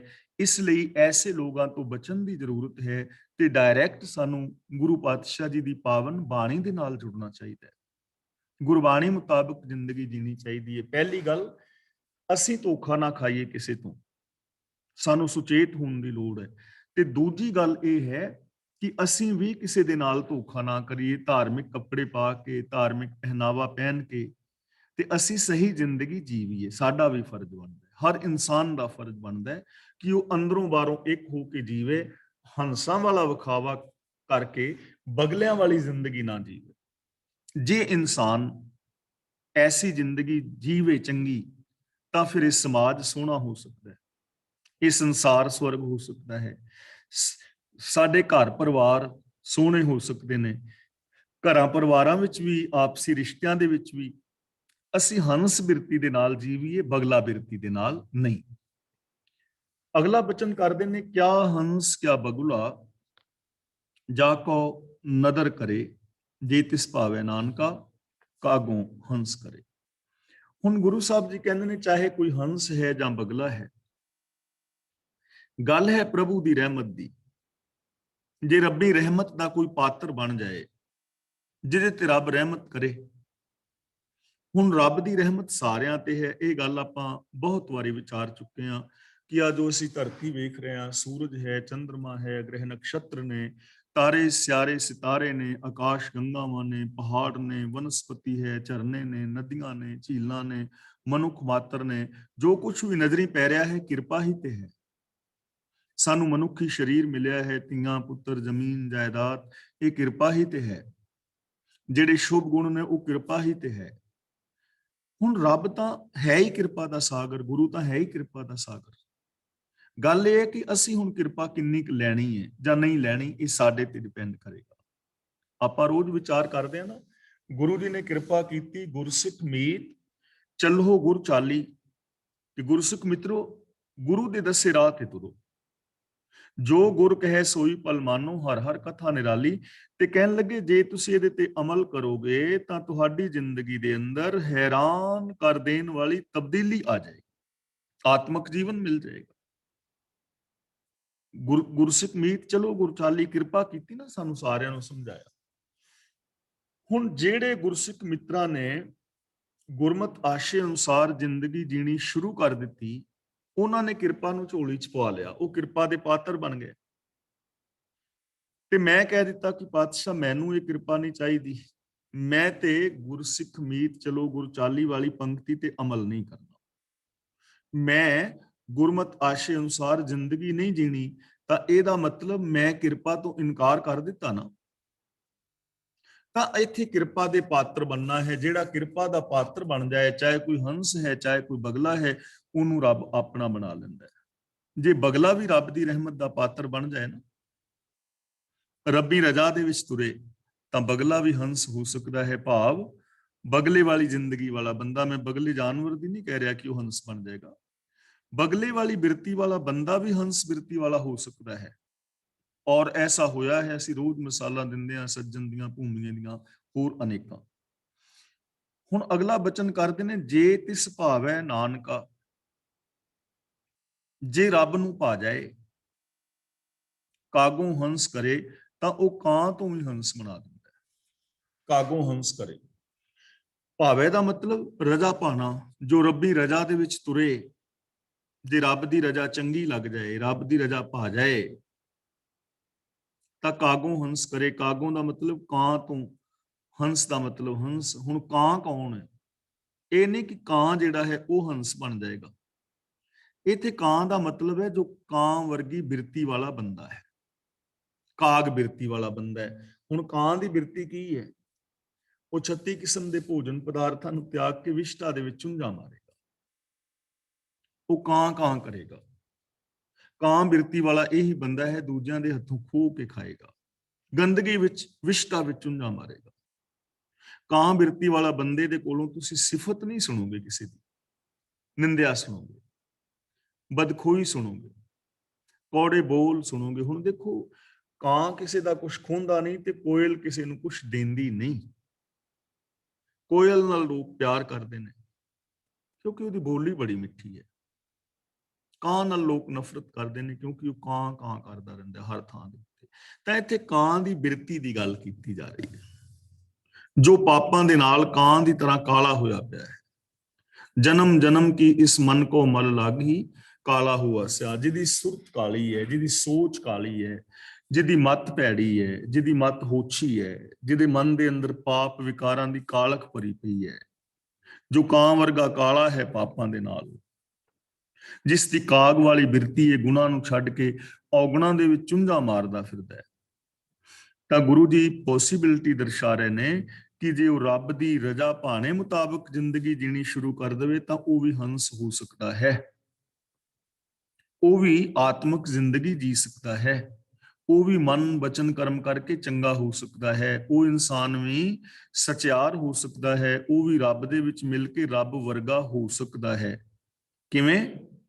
ਜੇ ਰੱਬੀ ਰਜ਼ਾ ਦੇ ਵਿੱਚ ਤੁਰੇ, ਰੱਬੀ ਹੁਕਮ ਦੇ ਅੰਦਰ ਤੁਰੇ, ਜੇ ਨਿਯਮਾਵਲੀ ਨੂੰ ਫੋਲੋ ਕਰੇ। ਤੇ ਜੇ ਸੌਖੇ ਸ਼ਬਦਾਂ ਵਿੱਚ ਅਸਾਂ ਸਮਝਣਾ ਹੋਵੇ ਸਿੱਖ ਵੀਰਾਂ ਭੈਣਾਂ ਨੇ, ਤਾਂ ਜੇ ਗੁਰੂ ਗ੍ਰੰਥ ਸਾਹਿਬ ਜੀ ਦੇ ਦਿੱਤੇ ਹੋਏ ਵੇ ਆਫ ਲਾਈਫ ਨੂੰ ਕੋਈ ਅਪਣਾ ਲਵੇ, ਗੁਰਬਾਣੀ ਦੇ ਇਹਨਾਂ ਸਿਧਾਂਤਾਂ ਨੂੰ ਆਪਣੀ ਜ਼ਿੰਦਗੀ ਵਿੱਚ ਇੰਪਲੀਮੈਂਟ ਕਰ ਲਵੇ, ਤਾਂ ਉਹ ਇਨਸਾਨ ਕਾਗਾਂ ਤੋਂ ਹੰਸ ਹੋ ਸਕਦਾ ਹੈ, ਪਤਿਤ ਤੋਂ ਪਾਵਨ ਹੋ ਸਕਦਾ ਹੈ, ਨੀਵੇਂ ਤੋਂ ਉੱਚਾ ਹੋ ਸਕਦਾ ਹੈ, ਛੋਟੇ ਤੋਂ ਵੱਡਾ ਹੋ ਸਕਦਾ ਹੈ। ਚਿੰਤਾਵਾਂ ਦੇ ਅੰਦਰ ਫਸਿਆ ਹੋਇਆ ਇਨਸਾਨ ਖੁਸ਼ੀਆਂ ਖੇੜੇ ਮਾਣ ਸਕਦਾ ਹੈ, ਪਾਪਾਂ ਅਪਰਾਧਾਂ ਦੇ ਵਿੱਚ ਫਸਿਆ ਹੋਇਆ ਇਨਸਾਨ ਮਹਾਨ ਵੱਡਾ ਧਰਮੀ ਹੋ ਸਕਦਾ ਹੈ, ਆਤਮਿਕ ਮੌਤੇ ਮਰਿਆ ਹੋਇਆ ਬੰਦਾ ਆਤਮਿਕ ਜ਼ਿੰਦਗੀ ਜੀ ਸਕਦਾ ਹੈ। ਤਾਂ ਇੱਥੇ ਪੋਸੀਬਿਲਿਟੀ ਦਰਸਾਈ ਜਾ ਰਹੀ ਹੈ ਕਿ ਜੇਕਰ ਸੋਚ ਮਾੜੀ ਹੈ, ਜੇ ਕਰਮ ਮਾੜੇ ਨੇ, ਤਾਂ ਘਬਰਾਉਣ ਦੀ ਲੋੜ ਨਹੀਂ ਹੈ, ਆਸ ਦੀ ਕਿਰਨ ਹੈ। ਜੇ ਗੁਰਮਤਿ ਆਸ਼ੇ ਅਨੁਸਾਰ ਜ਼ਿੰਦਗੀ ਕੋਈ ਜੀਵੇਗਾ ਤੇ ਉਹਦੇ ਅੰਦਰ ਵੀ ਤਬਦੀਲੀ ਆ ਜਾਏਗੀ। ਜਿਵੇਂ ਅਸੀਂ ਬਹੁਤ ਵਾਰੀ ਇਹ ਸ਼ਬਦ ਵਿਚਾਰ ਚੁੱਕੇ ਹਾਂ, ਫੀਲ ਰਬਾਬੀ ਬਲਦ ਪਖਾਵਜ ਕਊਆ ਤਾਲ ਬਜਾਵੇ, ਪਹਿਰ ਚੋਲਣਾ ਗਧਾ ਨਾਚੇ ਪੈਸਾ ਭਗਤ ਕਰਾਵੇ। ਅਸੀਂ ਸ਼ਬਦ ਵਿਚਾਰ ਚੁੱਕੇ ਹਾਂ, ਅਪੁਸ਼ਟ ਬਾਤ ਤੇ ਪਈ ਸੀਦਰੀ ਦੂਤ ਦੁਸ਼ਟ ਸਜਨਈ। ਜਦੋਂ ਮਾਲਕ ਦੀ ਰਹਿਮਤ ਦਾ ਕੋਈ ਪਾਤਰ ਬਣਦਾ ਹੈ ਤਾਂ ਉਹਦੇ ਜੀਵਨ ਦੀਆਂ ਪੁੱਠੀਆਂ ਗੱਲਾਂ ਸਿੱਧੀਆਂ ਹੋ ਜਾਂਦੀਆਂ ਨੇ, ਭਾਵ ਕਿ ਉਹ ਪੁੱਠੀਆਂ ਗੱਲਾਂ ਨੂੰ ਛੱਡ ਕੇ ਸਿੱਧੇ ਪਾਸੇ ਤੁਰ ਪੈਂਦਾ ਹੈ। ਜਿਹੜੇ ਉਹਦੇ ਦੁਸ਼ਮਣ ਸਨ ਉਹਨੂੰ ਮਿੱਤਰ ਪ੍ਰਤੀਤ ਹੋਣ ਲੱਗ ਪੈਂਦੇ ਨੇ। ਐਸੀ ਤਬਦੀਲੀ ਜ਼ਿੰਦਗੀ ਵਿੱਚ ਆ ਸਕਦੀ ਹੈ ਤੇ ਸਾਨੂੰ ਇਸ ਪਾਸੇ ਸੋਚਣਾ ਚਾਹੀਦਾ ਹੈ, ਦੁਨੀਆ ਦੇ ਹਰ ਮਨੁੱਖ ਨੂੰ, ਕਿ ਜੇ ਉਹਦੇ ਵਿੱਚ ਕਿਤੇ ਕਮੀ ਪੇਸ਼ੀ ਕੋਈ ਔਗਣ ਹੈ, ਉਹਨੂੰ ਦੂਰ ਕਰਕੇ ਉਹ ਗੁਣਾਂ ਦਾ ਧਾਰਨੀ ਹੋਵੇ, ਐਸੀ ਸੰਭਾਵਨਾ ਉਹਦੇ ਵਿੱਚ ਮੌਜੂਦ ਹੈ। ਅਗਲਾ ਬਚਨ ਕਰਦੇ ਨੇ, ਸਰਵਰ ਪੰਖੀ ਹੇਕੜੋ ਹਾਹੀ ਵਾਲ 50, ਇਹ ਤਨ ਲਹਿਰੀ ਗੱਡ ਥੀਆ ਸੱਚੇ ਤੇਰੀ ਆਸ। ਇਹਨੂੰ ਲਹਿਰੀ ਨਹੀਂ ਪੜਨਾ, ਬਿੰਦੀ ਲਗਾ ਕੇ ਪੜਾਂਗੇ, ਲਹਿਰੀ। ਸਰਵਰ ਪੰਖੀ ਹੇਕੜੋ, ਸਰਵਰ ਦਾ ਮਤਲਬ ਤਲਾਬ, ਤਲਾਬ, ਸਰੋਵਰ। ਕਿਹੜਾ ਸਰੋਵਰ? ਆ ਜਿਹੜਾ ਸੰਸਾਰ ਹੈ ਇਹ ਸਰੋਵਰ ਹੈ, ਜ਼ਿੰਦਗੀ ਜਿਹੜੀ ਹੈ। ਹੇਕੜੋ ਦਾ ਮਤਲਬ ਇਕੱਲਾ। ਜਗਤ ਰੂਪ ਤਲਾਬ ਦਾ ਇਹ ਜੀਵ ਮਾਨੋ ਇਕੱਲਾ ਹੈ। ਇਹ ਜਗਤ ਦੇ ਅੰਦਰ ਇਹ ਜੀਵ ਇਕੱਲਾ ਹੈ, ਜਿੰਦ ਇਕੱਲੀ ਹੈ। ਫਾਹੀਵਾਲ 50, 50 ਦਾ ਮਤਲਬ 50, ਯਾਨੀ ਬਹੁਤੇ। ਫਾਈ ਲੈ ਕੇ ਇਹਨੂੰ ਫਸਾਉਣ ਵਾਲੇ 50 ਜਣੇ ਨੇ। ਸਰੋਵਰ ਦੇ ਉੱਤੇ ਪੰਛੀ ਇਕੱਲਾ ਹੈ ਤੇ ਜਿਹੜੇ ਸ਼ਿਕਾਰੀ ਨੇ ਉਹ 50 ਨੇ। ਹੁਣ ਕਿੰਨੀ ਕਾਸ ਕੀਤੀ ਜਾ ਸਕਦੀ ਹੈ ਕਿ ਇੱਕ ਜੀਵ ਹੋਵੇ, ਇੱਕ ਪੰਛੀ ਹੋਵੇ ਤੇ ਉਹਨੂੰ ਫਾਹੀਆਂ ਪਾਉਣ ਵਾਲੇ 50 ਬੈਠੇ ਹੋਣ ਚਫੇਰੇ, ਬੰਦੂਕਾਂ ਲੈ ਕੇ, ਤੀਰ ਲੈ ਕੇ, ਫਾਹੀਆਂ ਲੈ ਕੇ, ਤੇ ਕਿੰਨੀ ਕਾਸ ਕਰ ਸਕਦੇ ਉਹਦੇ ਬਚਨ ਦੀ? ਬਹੁਤ ਘੱਟ ਆਸ ਹੈ ਨਾ। ਤਾਂ ਇਸੇ ਤਰ੍ਹਾਂ ਜਿੰਦ ਸਾਡੀ ਕੱਲੀ ਹੈ ਤੇ ਫਾਹੀਵਾਲ 50 ਨੇ ਕਾਮ, ਕ੍ਰੋਧ, ਲੋਭ, ਮੋਹ, ਹੰਕਾਰ, ਆਸਾ, ਤ੍ਰਿਸ਼ਨਾ, ਚੁਗਲੀ, ਨਿੰਦਾ, ਝੂਠ, ਫਰੇਬ, ਵੈਰ ਵਿਰੋਧ, ਜਾਤੀਵਾਦ, ਮੇਰ ਤੇਰ, ਦਾਜ ਦਹੇਜ, ਲੜਾਈ ਦੰਗੇ, ਫਸਾਦ। ਕਿੰਨੇ ਵਿਕਾਰ ਨੇ ਜਿਹੜੇ ਸਾਡੀ ਜਿੰਦ ਨੂੰ ਫਸਾ ਰਹੇ ਨੇ। ਕਿਤੇ ਵੀ ਇਹ ਫਸ ਸਕਦੀ ਹੈ, ਕਿਤੇ ਵੀ ਸਾਡੀ ਸੋਚ ਕਿਤੇ ਕਾਮ ਦੇ ਢਹਿ ਚੜ ਜਾਂਦੀ ਹੈ, ਕਿਤੇ ਕ੍ਰੋਧ ਦੇ ਢਹਿ ਚੜ ਜਾਂਦੀ ਹੈ। ਗੁਰਦੇਵ ਨੇ ਪਾਵਨ ਬਾਣੀ ਵਿੱਚ ਹੋਰ ਥਾਵੇਂ ਬਚਨ ਕੀਤਾ ਹੈ, ਅਵਰ ਪੰਚ ਹਮ ਏਕ ਜਨਾ ਕਿਉਂ ਰਾਖੋ ਘਰ ਬਾਰ ਮਨਾ, ਮਾਰ ਹੈ ਲੂਟ ਹੈ ਨੀਤ ਨੀਤ ਕਿਸ ਆਗੇ ਕਰੀ ਪੁਕਾਰ ਜਨਾ। ਅਵਰ ਪੰਚ ਦਾ ਮਤਲਬ ਹੋਰ 5 ਨੇ, ਕਾਮ ਆਦਿਕ ਬੜੇ ਬਲਵਾਨ ਨੇ, ਮੈਂ ਇਕੱਲਾ ਵਾਂ। ਇਹਨਾਂ ਤੋਂ ਮੈਂ ਆਪਣੇ ਘਰ ਬਾਰ ਨੂੰ ਕਿਵੇਂ ਬਚਾਵਾਂ, ਆਤਮਿਕ ਜੀਵਨ ਨੂੰ ਕਿਵੇਂ ਸੁਰੱਖਿਅਤ ਕਰਾਂ, ਕਿਉਂਕਿ ਇੰਨੇ ਬਲਵਾਨ ਨੇ ਔਰ ਇਹ 5 ਜਣੇ ਨੇ, ਮੈਂ ਇਕੱਲਾ ਵਾਂ। ਇਹਨਾਂ ਤੋਂ ਮੈਂ ਆਪਣੇ ਆਤਮਿਕ ਜੀਵਨ ਨੂੰ ਕਿਵੇਂ ਬਚਾਵਾਂ, ਬੜਾ ਮੁਸ਼ਕਲ ਹੋਇਆ ਪਿਆ ਹੈ। ਭਗਤ ਰਵਿਦਾਸ ਜੀ ਨੇ ਵੀ ਬੜੇ ਪਿਆਰ ਦੇ ਨਾਲ ਸਾਨੂੰ ਸਮਝਾਇਆ ਹੈ। ਉਹ ਕਹਿੰਦੇ ਨੇ, ਇਨ ਦੂਤਨ ਖਲ ਬੱਧ ਕਰ ਮਾਰਿਓ, ਬੜੋ ਨਿਲਾਜ ਅਜਹੂ ਨਹੀਂ ਹਾਰਿਓ। ਇਹਨਾਂ ਕਾਮ ਆਦਿਕ ਵਿਕਾਰਾਂ ਨੇ ਮੈਨੂੰ ਜੀਵਨ ਸਫਰ ਦੇ ਹਰ ਕਦਮ ਦੇ ਉੱਤੇ ਬੰਨ ਕੇ ਮਾਰਿਆ ਹੈ। ਮਾਰਨ ਦਾ ਮਤਲਬ ਬੇਪਤ ਕਰਾਇਆ ਹੈ। ਮੇਰੀ ਨਮੋਸ਼ੀ ਹੋਈ ਹੈ, ਮੈਂ ਦੁਖੀ ਹੋਇਆ ਹਾਂ। ਬੜੋ ਨਿਲਾਜ ਅਜਹੂ ਨਹੀਂ ਹਾਰਿਓ, ਤੇ ਮੈਂ ਇੰਨਾ ਬੇਸ਼ਰਮ ਹਾਂ, ਇੰਨਾ ਨਿਰਲੱਜ ਹਾਂ ਕਿ ਮੈਂ ਹਾਲੇ ਵੀ ਨਹੀਂ ਥੱਕਿਆ। ਮੈਂ ਇਹੀ ਸਮਝ ਰਿਹਾ ਹਾਂ ਕਿ ਸ਼ਾਇਦ ਇਹਨਾਂ ਵਿਕਾਰਾਂ ਦੇ ਵਿੱਚੋਂ ਹੀ ਮੈਨੂੰ ਖੁਸ਼ੀ ਮਿਲੇਗੀ। ਹਾਲੇ ਵੀ ਮੈਂ ਵਿਕਾਰ ਹੀ ਕਮਾਈ ਜਾ ਰਿਹਾ, ਹਾਲੇ ਮੈਂ ਇਹਨਾਂ ਦੀ ਮਾਰ ਹੀ ਖਾਈ ਜਾ ਰਿਹਾ। ਤਾਂ ਇਹ ਜ਼ਿੰਦਗੀ ਦਾ ਇੱਕ ਸਰੋਵਰ ਹੈ, ਇਹਦੇ ਤੇ ਜਿੰਦ ਸਾਡੀ ਇਕੱਲੀ ਹੈ। ਕਾਮ ਆਦਿਕ ਜਿਹੜੇ ਵਿਕਾਰ ਨੇ ਉਹ 50 ਜਣੇ ਨੇ ਫਾਈਆਂ ਲਾਉਣ ਵਾਲੇ। ਇਹ ਮਨ ਲਹਿਰੀ ਗੱਡ ਥੀਆ। ਗੱਡ ਥੀਆ ਦਾ ਮਤਲਬ ਗੱਡਿਆ ਗਿਆ, ਫਸ ਗਿਆ। ਲਹਿਰੀ ਦਾ ਮਤਲਬ ਲਹਿਰਾਂ ਵਿੱਚ। ਇਹ ਤਨ ਲਹਿਰੀ ਗੱਡ ਥੀਆ। ਮੇਰਾ ਇਹ ਸਰੀਰ ਸੰਸਾਰ ਰੂਪ ਤਲਾਬ ਦੀਆਂ ਵਿਕਾਰਾਂ ਦੀਆਂ ਲਹਿਰਾਂ ਵਿੱਚ ਫਸ ਗਿਆ। ਤੇ ਜਦੋਂ ਕੋਈ ਕਿਸ਼ਤੀ ਲਹਿਰਾਂ ਵਿੱਚ ਫਸ ਜਾਏ ਨਾ, ਉਹਨੂੰ ਬਚਾਉਣਾ ਮੁਸ਼ਕਲ ਹੋ ਜਾਂਦਾ ਹੈ। ਇੰਪੋਸੀਬਲ ਤਾਂ ਨਹੀਂ ਹੁੰਦਾ। ਜੇ ਕੋਈ ਸਿਆਣਾ ਮਤਲਬ ਸੰਚਾਲਕ ਹੋਵੇ ਤੇ ਬਚਾ ਸਕਦਾ ਹੈ। 1% ਆਸ ਹੁੰਦੀ ਹੈ। ਲਹਿਰਾਂ ਦੇ ਵਿੱਚ ਫਸੇ ਹੋਏ ਨੂੰ ਬਚਾਉਣਾ ਔਖਾ ਹੈ। ਵੇਖਿਆ ਸੀ ਨਾ ਹਰੀ ਕੇ ਪੱਤਨ, ਕਿਸੇ ਬਾਬੇ ਦੀ ਫੁੱਲ ਉਤਾਰਨ ਗਏ ਸਨ ਬਾਬੇ, ਤੇ ਉਹਦੇ ਵਿੱਚ 10-12 ਬੰਦੇ ਬਿਠਾ ਲਏ ਸਨ। ਤੇ ਉਹ ਕਿਸ਼ਤੀ ਦੇ ਵਾਇਰਲ ਹੋਈ ਸੀ ਨਾ ਵੀਡੀਓ, ਕਿਸ਼ਤੀ ਲਹਿਰ ਦੇ ਵਿੱਚ ਫਸ ਕੇ ਘੁੰਮ ਕੇ ਤੋਂ ਲਹਿਰ ਦੇ ਅੰਦਰ ਚਲੀ ਗਈ, ਨਾਲ ਦੇ ਨਾਲ 12-13 ਹੋਰ ਵੀ ਨਾਲ ਹੀ ਚਲੇ ਗਏ। ਯਾਨੀ ਲਹਿਰਾਂ ਦੇ ਵਿੱਚ ਜਦੋਂ ਕਿਸ਼ਤੀ ਫਸ ਜਾਂਦੀ ਹੈ ਨਾ, ਤਾਂ ਫਿਰ ਬਹੁਤ ਮੁਸ਼ਕਲ ਹੈ ਬਚਣਾ। ਮੇਰਾ ਇਹ ਸਰੀਰ ਇਹਨਾਂ ਲਹਿਰਾਂ ਦੇ ਵਿੱਚ ਫਸ ਗਿਆ ਹੈ। ਕਾਮ ਵਿੱਚ ਕਿਤੇ ਫਸਿਆ ਹੈ, ਕਿਤੇ ਕ੍ਰੋਧ ਵਿੱਚ, ਲੋਭ ਵਿੱਚ, ਮੋਹ ਵਿੱਚ। ਇਹ ਚੀਜ਼ ਨੂੰ ਤੇ ਅਸੀਂ ਸਮਝ ਸਕਦੇ ਹਾਂ। ਨਿੱਕੀ ਜੀ ਸਾਨੂੰ ਗੱਲ ਕੋਈ ਕਹਿ ਤੇ ਨਾਲ ਦੇ ਨਾਲ ਅੱਖਾਂ ਸਾਡੀਆਂ ਲਾਲ ਪੀਲੀਆਂ ਹੋ ਜਾਂਦੀਆਂ ਨੇ, ਮੱਥੇ ਤੇ ਵੱਟ ਪੈ ਜਾਂਦੇ ਨੇ, ਟੋਨ ਸਾਡੀ ਉੱਚੀ ਹੋ ਜਾਂਦੀ ਹੈ। ਇੱਕ ਪਲ ਦੇ ਵਿੱਚ ਕੁਝ ਹੋਰ ਦਾ ਹੋਰ ਬਣ ਜਾਂਦਾ ਹੈ। ਈਗੋ ਜਦੋਂ ਸਾਡੇ ਸਿਰ ਚੜ੍ਹਦੀ ਹੈ ਤੇ ਅਸੀਂ ਦੂਜਿਆਂ ਨੂੰ ਨੀਵਾਂ ਦਿਖਾਉਣ ਦਾ ਯਤਨ ਕਰਦੇ ਹਾਂ। ਦੂਜਿਆਂ ਦੀਆਂ ਭਾਵਨਾਵਾਂ ਦੀ ਫਿਰ ਬੰਦਾ ਕਦਰ ਨਹੀਂ ਕਰਦਾ। ਜਦੋਂ ਲੋਭ ਲਹਿਰ ਦੇ ਅੰਦਰ ਇਹਦਾ ਮਨ ਫਸਿਆ ਹੁੰਦਾ ਹੈ, ਤਾਂ ਉਦੋਂ ਇਹ ਬੰਦਾ ਆਪਣੇ ਬੇਗਾਨੇ ਦੀ ਪਰਵਾਹ ਕਰਨ ਤੋਂ ਬਿਨਾਂ ਬੇਗਾਨੇ ਹੱਕ ਖਾਈ ਜਾਂਦਾ ਹੈ, 2 ਨੰਬਰ ਦੇ ਧੰਦੇ ਕਰੀ ਜਾਂਦਾ ਹੈ, ਲੋਕਾਂ ਦੀ ਜ਼ਿੰਦਗੀ ਦੇ ਨਾਲ ਖਿਲਵਾੜ ਕਰਦਾ ਹੈ। ਤਾਂ ਇਹ ਤਾਂ ਲਹਿਰੀ ਗੱਡ ਥੀਆ। ਮੇਰਾ ਜਿਹੜਾ ਤਨ ਹੈ ਇਹਨਾਂ ਲਹਿਰਾਂ ਦੇ ਵਿੱਚ ਫਸ ਗਿਆ ਹੈ। ਸੱਚੇ ਤੇਰੀ ਆਸ, हे ਮਾਲਕ, ਹੁਣ ਤੇਰੀ ਹੀ ਆਸ ਹੈ, ਤੂੰ ਹੀ ਬਚਾ ਸਕਦਾ। ਤਾਂ ਇੱਥੇ ਸਾਨੂੰ ਪੋਸੀਬਿਲਿਟੀ ਦਰਸਾਈ ਜਾ ਰਹੀ ਹੈ ਕਿ ਹਾਲੇ ਆਸ ਹੈ, ਕਿਰਨ ਹੈ। ਇੱਕ ਤੇ ਸਰਵਰ ਪੰਖੀ ਹੇਕੜੋ ਫਾਹੀਵਾਲ 50 ਤੇ 50 ਫਾਹੀਵਾਲ ਨੇ। ਜਾਂ ਤਨ ਲਹਿਰਾਂ ਦੇ ਵਿੱਚ ਗੱਡਿਆ ਗਿਆ ਹੈ, ਤਾਂ ਇਥੋਂ ਨਾ ਤੇ ਵਰਤ ਬਚਾ ਸਕਣਗੇ, ਨਾ ਨਰਾਤੇ, ਨਾ ਜਪ ਤਪ ਸੰਜਮ, ਨਾ ਵਿਖਾਵੇ ਦੀ ਪਾਠ ਪੂਜਾ, ਨਾ ਦਸਮ ਦੁਆਰ ਵਿੱਚ ਪ੍ਰਾਣ ਚੜਾਉਣ ਦੇ ਨਾਲ ਇਹਨਾਂ ਚੀਜ਼ਾਂ ਤੋਂ ਬਚਿਆ ਜਾਣਾ ਹੈ। ਨਾ ਜੰਗਲਾਂ ਵਿੱਚ ਜਾਣ ਨਾਲ, ਨਾ ਪੁੱਠੇ ਲਟਕਣ ਨਾਲ, ਨਾ ਤਪ ਕਰਨ ਨਾਲ, ਨਾ ਤੀਰਥਾਂ ਤੇ ਨਹਾਉਣ ਦੇ ਨਾਲ। ਇਹਨਾਂ ਦੀ ਤੇ ਆਸ ਹੈ ਨਹੀਂ। ਜੇ ਤਾਂ ਇਹਨਾਂ ਕਰਮਾਂ ਵਿੱਚ ਕੋਈ ਤਾਕਤ ਹੁੰਦੀ ਤਾਂ ਫਿਰ ਤਾਂ ਤਨ ਨੇ ਫਸਣਾ ਹੀ ਨਹੀਂ ਸੀ, ਕਿਉਂਕਿ ਇਹ ਕੰਮ ਤੇ ਸਾਰੇ ਕਰ ਹੀ ਰਹੇ ਨੇ ਨਾ। ਧਾਰਮਿਕ ਪਹਿਨਾਵਾ ਵੀ ਪਹਿਨਿਆ ਹੈ, ਧਰਮ ਦੀਆਂ ਗੱਲਾਂ ਵੀ ਲੋਕ ਕਰ ਰਹੇ ਨੇ, ਤੀਰਥਾਂ ਤੇ ਵੀ ਨਹਾ ਰਹੇ ਨੇ, ਪੁੰਨ ਦਾਨ ਵੀ ਕਰ ਰਹੇ ਨੇ। ਇਹਨਾਂ ਨਾਲ ਤੇ ਬੰਦਾ ਬਚਿਆ ਨਹੀਂ। ਤੇ ਗੁਰੂ ਜੀ ਸਾਨੂੰ ਸਮਝਾ ਰਹੇ ਨੇ ਕਿ ਇਹ ਸੱਚੇ ਪ੍ਰਭੂ, ਤੇਰੀ ਹੀ ਇੱਕ ਆਸ ਹੈ ਕਿ ਤੇਰੀ ਰਜ਼ਾ ਵਿੱਚ ਤੁਰਿਆ ਜਾਏ, ਸੱਚ ਦੇ ਨਾਲ ਜੁੜਿਆ ਜਾਏ, ਤਾਂ ਬੰਦਾ ਇਹਨਾਂ ਵਿਕਾਰਾਂ ਤੋਂ ਬਚ ਸਕਦਾ ਹੈ। ਤਾਂ ਇਹਨਾਂ ਲੁਟੇਰਿਆਂ ਤੋਂ, ਫਾਹੀਵਾਲ ਤੋਂ, ਸ਼ਿਕਾਰੀਆਂ ਤੋਂ, ਕਾਮ ਆਦਿਕ ਤੋਂ ਬੰਦਾ ਬਚ ਸਕਦਾ ਹੈ। ਫਿਰ ਇਹ ਜਿਹੜੀਆਂ ਲਹਿਰਾਂ ਦੇ ਵਿੱਚ ਤਨ ਫਸਿਆ ਹੋਇਆ ਨਾ ਵਿਕਾਰਾਂ ਦੀਆਂ, ਬੰਦਾ ਇਹਨਾਂ ਚੋਂ ਬਾਹਰ ਆ ਸਕਦਾ ਹੈ। ਇਹ ਹਕੀਕਤ ਹੈ। ਦੇਖੋ, ਅਜਾਮਲ ਪਾਪੀ ਜਗ ਜਾਣੈ, ਨਿਮਖ ਮਾਹੇ ਨਿਸਤਾਰਾ, ਨਾਨਕ ਕਹਿਤ ਚੇਤ ਚਿੰਤਾਮਨ ਤੈਂ ਪੀ ਉਤਰੇ ਪਾਰਾ। ਕਹਾਣੀ ਹੈ ਨਾ ਅਜਾਮਲ ਦੀ। ਤਾਂ ਅਜਾਮਲ ਵਰਗਾ ਤਰ ਗਿਆ, ਵੈਸ਼ਿਆਵਾਂ ਤਰ ਗਈਆਂ, ਚੋਰ ਜਿਹੜੇ ਨੇ ਉਹ ਚੰਗੇ ਬੰਦੇ ਬਣ ਗਏ, ਕਾਤਲ ਜਿਹੜੇ ਨੇ ਉਹ ਸਹੀ ਇਨਸਾਨੀਅਤ ਵਾਲੇ ਇਨਸਾਨ ਹੋ ਗਏ, ਝੂਠੇ ਔਰ ਫਰੇਬੀ ਬਹੁਤ ਚੰਗੇ ਚੰਗੇ ਇਨਸਾਨ ਹੋ ਗਏ ਜਦੋਂ ਉਹ ਸੱਚ ਦੇ ਨਾਲ ਜੁੜ ਗਏ। ਤਾਂ ਸੱਚ ਦੀ ਆਸ ਹੈ ਸਿਰਫ, ਜੇ ਸੱਚ ਦੇ ਨਾਲ ਜੁੜਿਆ ਜਾਏ, ਜੇ ਰੱਬੀ ਰਜ਼ਾ ਦੇ ਨਾਲ ਜੁੜਿਆ ਜਾਏ, ਤਾਂ ਆਸ ਹੈ ਕਿ ਅਸੀਂ ਇਹਨਾਂ ਵਿਕਾਰਾਂ ਤੋਂ, ਪਾਪਾਂ ਤੋਂ, ਅਪਰਾਧਾਂ ਤੋਂ, ਮਾਨਸਿਕ ਸੰਤਾਪ ਤੋਂ, ਦੁੱਖਾਂ ਤੋਂ, ਚਿੰਤਾਵਾਂ ਤੋਂ, ਡਰਾਂ ਤੋਂ, ਵਹਿਮਾਂ ਤੋਂ, ਸਹਿਮਾਂ ਤੋਂ ਬਚ ਸਕਦੇ ਹਾਂ। ਹੋਰ ਕੋਈ ਆਸ ਨਹੀਂ ਹੈ।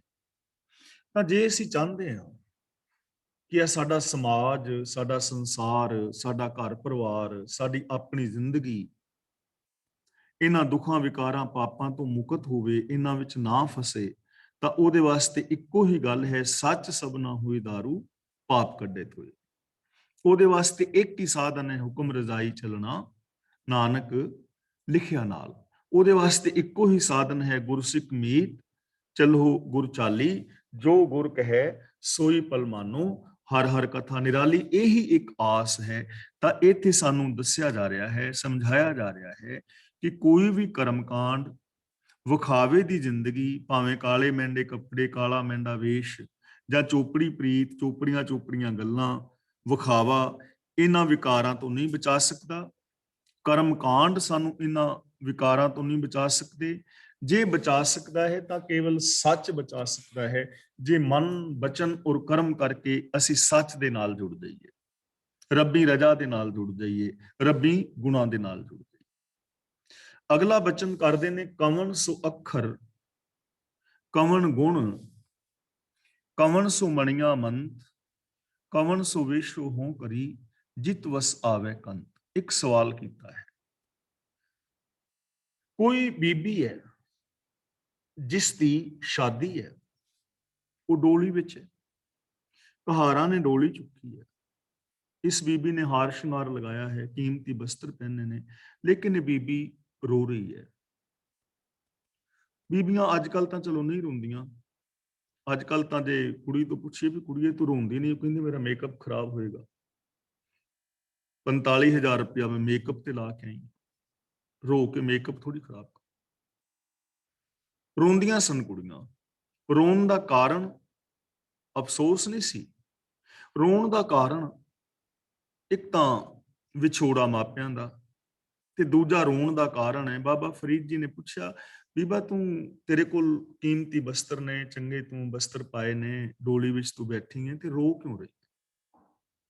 ਕਹਿੰਦੀ ਬਾਬਾ ਮੇਰਾ ਅੱਜ ਵਿਆਹ ਹੈ, ਮੈਂ ਆਪਣੇ ਸਹੁਰੇ ਪਰਿਵਾਰ ਜਾ ਰਹੀ ਹਾਂ, ਪਤੀ ਦੇ ਘਰ ਤਾਂ ਰੋ ਰਹੀ।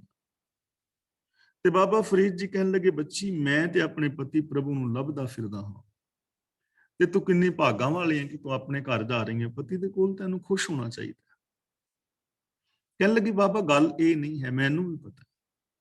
ਗੱਲ ਇਹ ਹੈ ਕਿ ਮੈਂ ਨਵੇਂ ਥਾਂ ਤੇ ਜਾ ਰਹੀ ਹਾਂ, ਸੱਸ ਸਹੁਰਾ, ਦਰਾਣੀਆਂ ਜਠਾਣੀਆਂ, ਦਿਓਰ ਜੇਠ, ਉਹ ਅਗਲੇ ਪਰਿਵਾਰ ਦੇ ਰਿਸ਼ਤੇਦਾਰ, ਮੇਰਾ ਪਤੀ, ਸਾਰਾ ਕੁਝ।